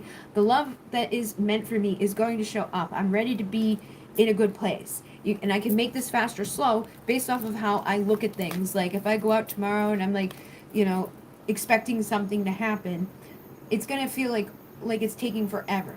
But if I go out and I'm not expecting anything to happen, it just happened. When it happens, it feels so quick. So that's the trick of manifesting, is releasing attachment to the outcome of things. Like, I know something good's coming, and that's all I gotta know. Intuitively down inside of me, I just gotta trust that something is good is on its way, and I'm not gonna hyper focus on it, because then that's just gonna delay its arrival. So I'm just open and allowing. And then we all have magic in us, even the mundane aspects of life. Remember that you are a magical being with a uniqueness and a worth that comes from just being you. You don't have to change to be aligned to receive love. There's nothing, everything you need is inside of you. Have a good time, go out and play, spark your inner child, and surrender to miracles. Know that things can change immediately and in powerful ways. And then the universe is reminding you that you are cared for always, whether you're afraid of change in a job, health, or relationship, or if you fear aging or death. Repeat the affirmation, I have faith that all is well. And if you feel defensiveness or nervousness about bringing in new people or meeting new people, again, release that fear of change, and don't be defensive, because that will actually just create more disharmony within things. Is like, because a lot of times we do that, right? Somebody burned us, somebody acted a certain way. Like Melissa was in here earlier. I mean, not Melissa, Monica was in here earlier, and she's like, yeah, I keep seeing these people that remind me of that person that did me wrong. But like, she's bringing conflict into something that we don't know, may not have had conflict. We're defensive based off of what others have done to us. But that's not fair to the new people that we meet, because we don't know that those new people are definitely going to do that, or just in one brief interaction that means that they are that, So defensiveness is a sign of weakness. To communicate in a more empowered way, stay centered and hear someone out, then offer a clear, non-defensive response. I feel like this is more so just saying, like, let your defenses down. Open your heart, trust, and know that good things can happen. And don't compare yourself with others. This has been a repetitive message tonight, too. This is a different deck, but it's come through on other decks. Keep your eyes trained on yourself. Focus on your strengths, attractiveness, and power. And that's going to bring miracles for you. You're going to be starting to see good things. And again, surrender negative thinking for everybody here. You have control over your thoughts. When negative thoughts surface, say thank you for sharing, and quickly refocus on the positive affirmations so that the positive outcomes can happen.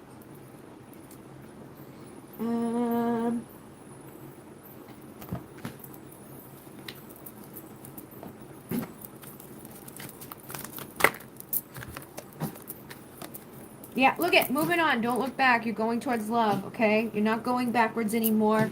And if you're afraid to love again, just have healthy boundaries. Like, we're not accepting breadcrumbs. We're not accepting bullshit. If we stay mindful and practice inner peace, and we don't allow our anxiety and things like that to mess us up, then we're going to have a good outcome. So you have a true community of support surrounding you at this time. You need to remember who you are and where you come from.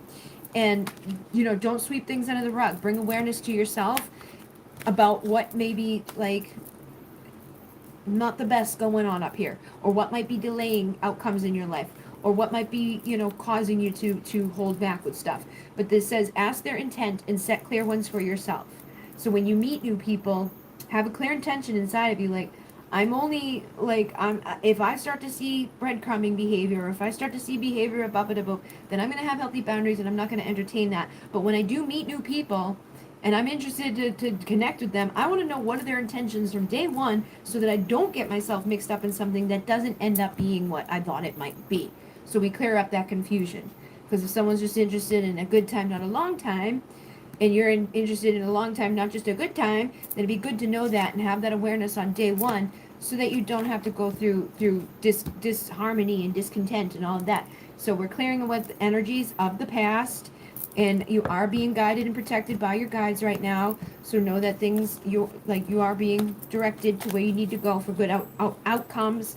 And they're saying stay grounded, get back into the moment, and don't fall back into old patterns or behaviors. And don't let your fears of what's already happened keep you from receiving the good things that can come into your future. Stay tranquil and peaceful and take your time, slow down, which is kind of what was coming from the beginning there.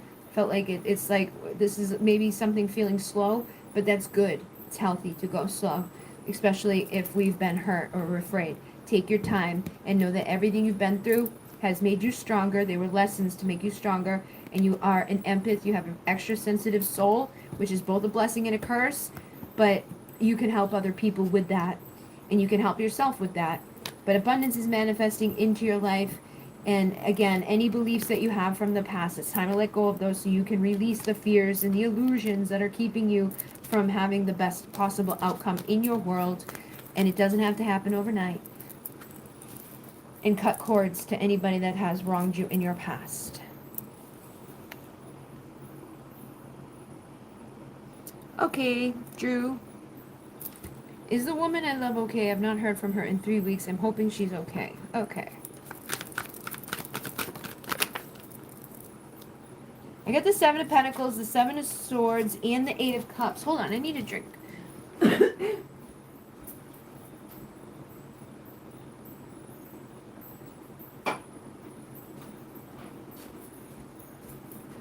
Alright.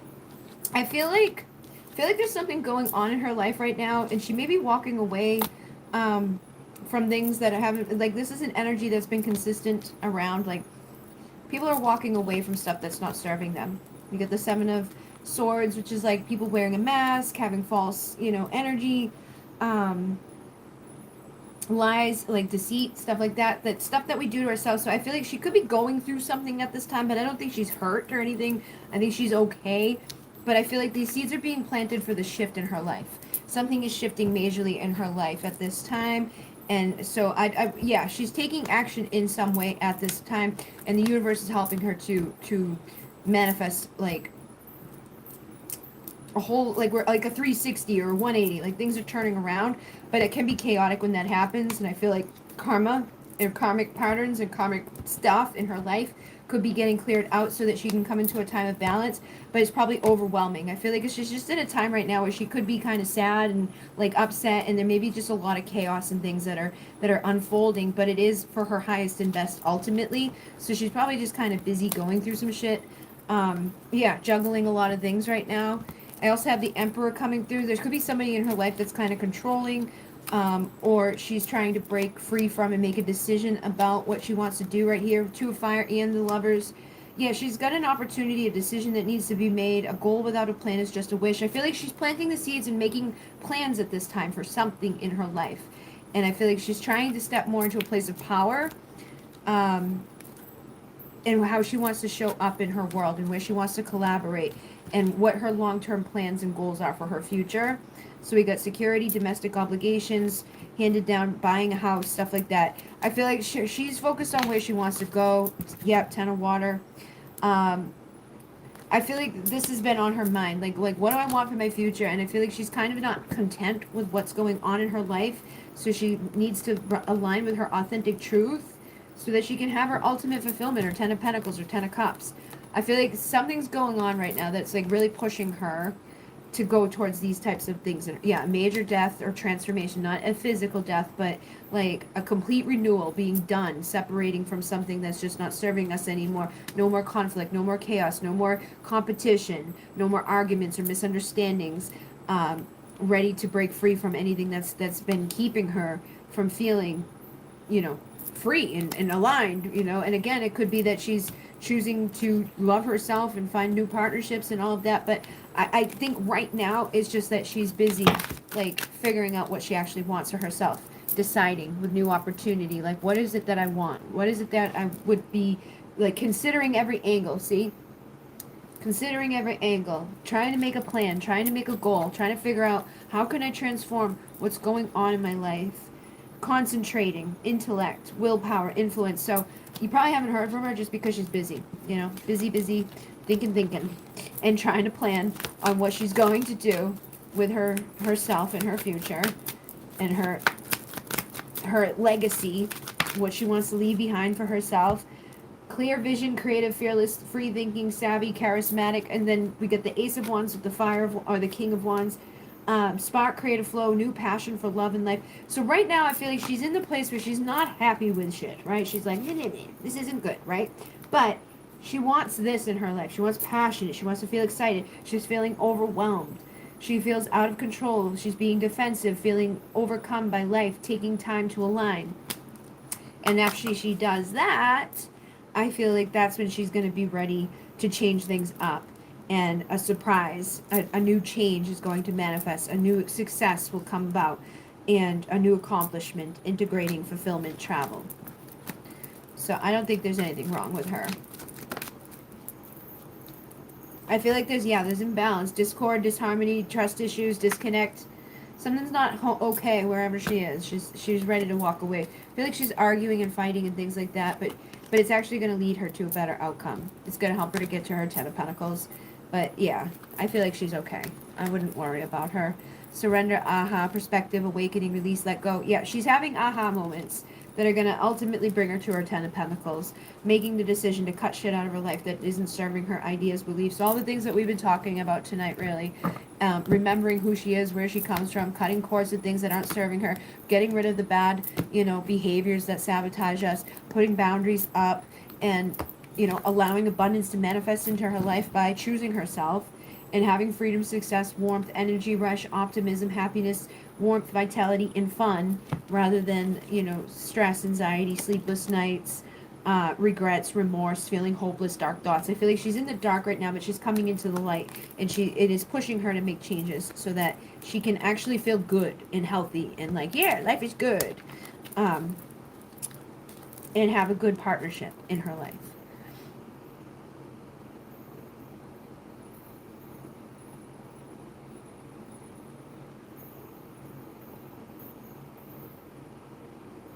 I'm not sure if that person's still here that asked about the bracelets, but I do not make them, no. A lot of them were gifts.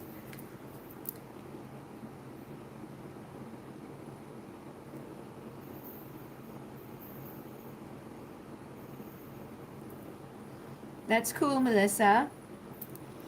So just do what you feel guided to do and keep putting it out there, but also think of ways that you can be like when I go live and I do this and I'm in service and I'm like creating and stuff like that, you can do that too, or you could draw or create or whatever you want. Try to mix it up and see what is gonna be cool.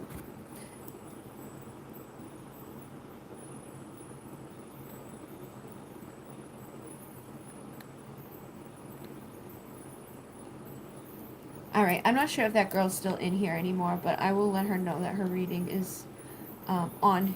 I'll just let everybody know the playback is available for all the questions.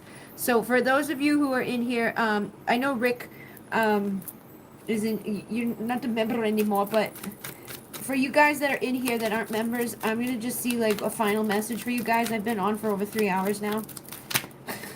And then I'm going to go because it's after midnight. And I need a drink, and the dogs are hungry, and I'm fucking tired. Alright, so look at that, four of swords. I feel like a lot of us are healing right now. We're coming into a good time for our healing and our alignment to move forward towards success and victory, to being the star of our show, to putting ourselves into the place of our passion and our excitement, and taking the necessary action steps so that we can do that, but also with the boundaries and the understanding of like we're not robots. We have to balance things out, or we just put ourselves back into karmic cycles where we give too much and then we die, or we love too hard and then we we have no love at all. We break our hearts and we're miserable.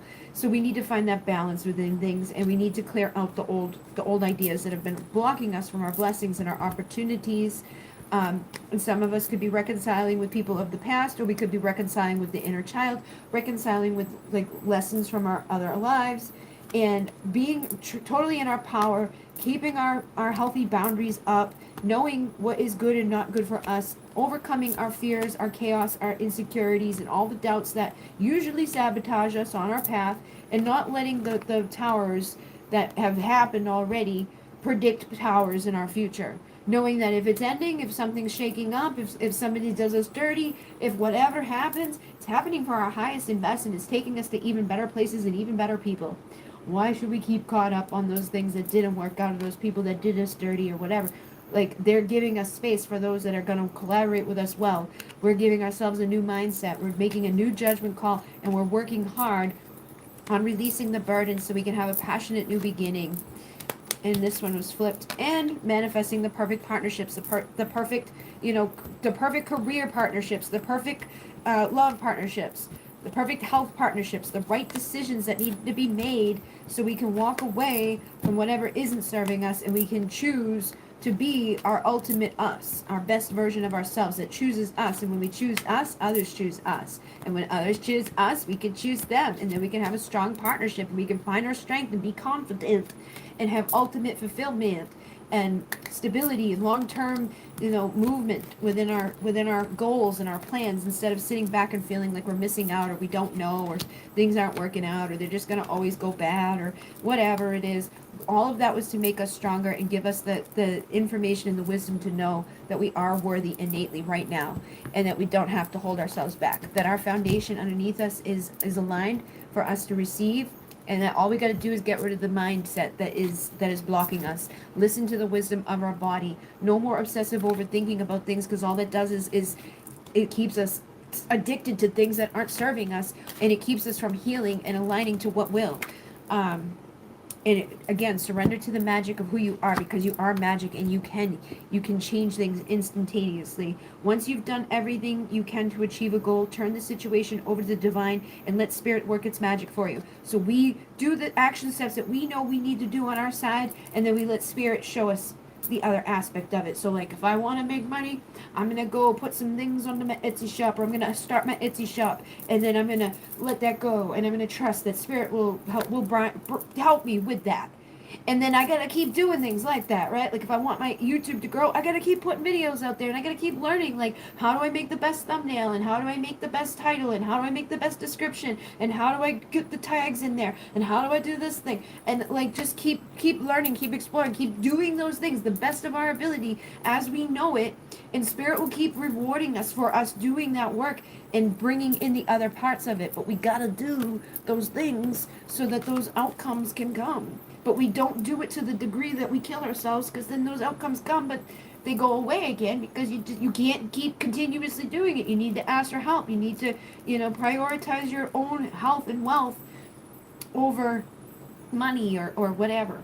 So get out of your head and feel the fire in your belly. Focus on the people or activities that ignite your passion, and let it flow. And when you do what you're excited about, or you do what you love, you don't ever feel like you're working. It's like, I'm just doing what I love to do, and it feels great, and it attracts more things into your life. You don't work a day in your life when you love what you do. And and again, as you go, you're going to figure out what works and what doesn't work, and you're probably going to evolve many times and change many times. And then, no matter how emotionally charged a situation, remain calm and don't contribute to drama. Stay centered, because this will help resolve issues more quickly. So if there's been drama, which I know there has been for a lot of us, we have a lot, like I've been ready just to punch people in the fucking face, because I'm like, motherfucker. And I'm not usually like that. Like, I can get angry at people, but I'm not usually like in that energy of like even acknowledging that, like, I would like to punch you in the face. So, but that energy has been around, but that's not going to get us anywhere, right? Our full power is not letting those other motherfuckers get into our place of peace, and just surrender to silence, surrender to the full power, surrender to the confidence to know that whatever the fuck is wrong with them is fucking wrong with them, and I'm not going to let it fuck with me. I'm too high up here to come back down there to mess with them bitches and their bullshits. And when you're vibing high and you're feeling good, everything else will work out around you. So, where was it? I should have asked about single stuff. Well, I'm probably going to do another reading, another one of these in not too long from now, but if you're feeling the urge to no longer be single anymore, listen to what I said to Monica, and listen to what I just said to that other person, because it's the same, same type of messages will come through you. And don't compare. Don't compare. Don't compare. Be inspired. When you look at things to be inspired, like when I go on to TikTok and stuff, I'm not like, oh my god, I hate that lady, like I just get inspired by it. Even when it's something stupid, like that I would never do, I think about it in a way of like, wow, how could I turn that into something cool? Or if I look at somebody and I feel inadequate, or like, oh my god, how are they doing so amazing at that? And I start feeling insecure, like, no, we don't want to do that. We want to look at what are they doing that's working, and pay attention to like what are the parts of this thing, not just what they're like, what the results of it are, but what is the work? Go back and see like where they're coming from. When did they start blowing up? Because it just takes one post on some of these platforms to blow up completely. But it will happen when it's meant to. If you're comparing yourself or feeling inadequate or you're feeling blah blah blah, then most likely you're not gonna get to check that. But if you can allow yourself to feel good and confident, know that you're fucking attracting good things, it will blow up. You can make that judgment call and spirit will deliver. Look at that. They will fucking deliver.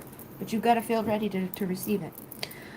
Alright, so thank you guys very, very much. Yes, that divine will, everything is fine. Painting on live. What are your thoughts on the legitimacy of the Israeli state? I don't know, man. I don't know. I really honestly don't know anything about that question. I really don't. I don't follow all of that stuff. I just know that this world would be a lot better if everybody could just be nice and peaceful with each other and not harm each other for no reason, it seems, and kind of just like mind your own business kind of thing. Like we don't need to, that's my thing, is like we don't need wars, we don't need fights, we don't need to control others, or and also I've seen a lot of things where like people will come and be like flipping out on people who are out in the world just making their content and stuff, and it doesn't have anything to do with what they're talking about or what they're sharing, and the approach of it is very rude and mean, and it's like that's not a way to get people behind you. You know what I mean? I've just seen a lot of toxicity when it comes to separate and divide and conquer type of shit tactics all over our world, whether it's men against women, black against white, this race against that race, this country against that country. It's just all tactics to separate and divide and conquer us all. And if we could all oversee and realize like that's what that is and come together in oneness, they wouldn't have that power anymore. But yes, I am going to go, and thank you guys very much. Inmune, namaste.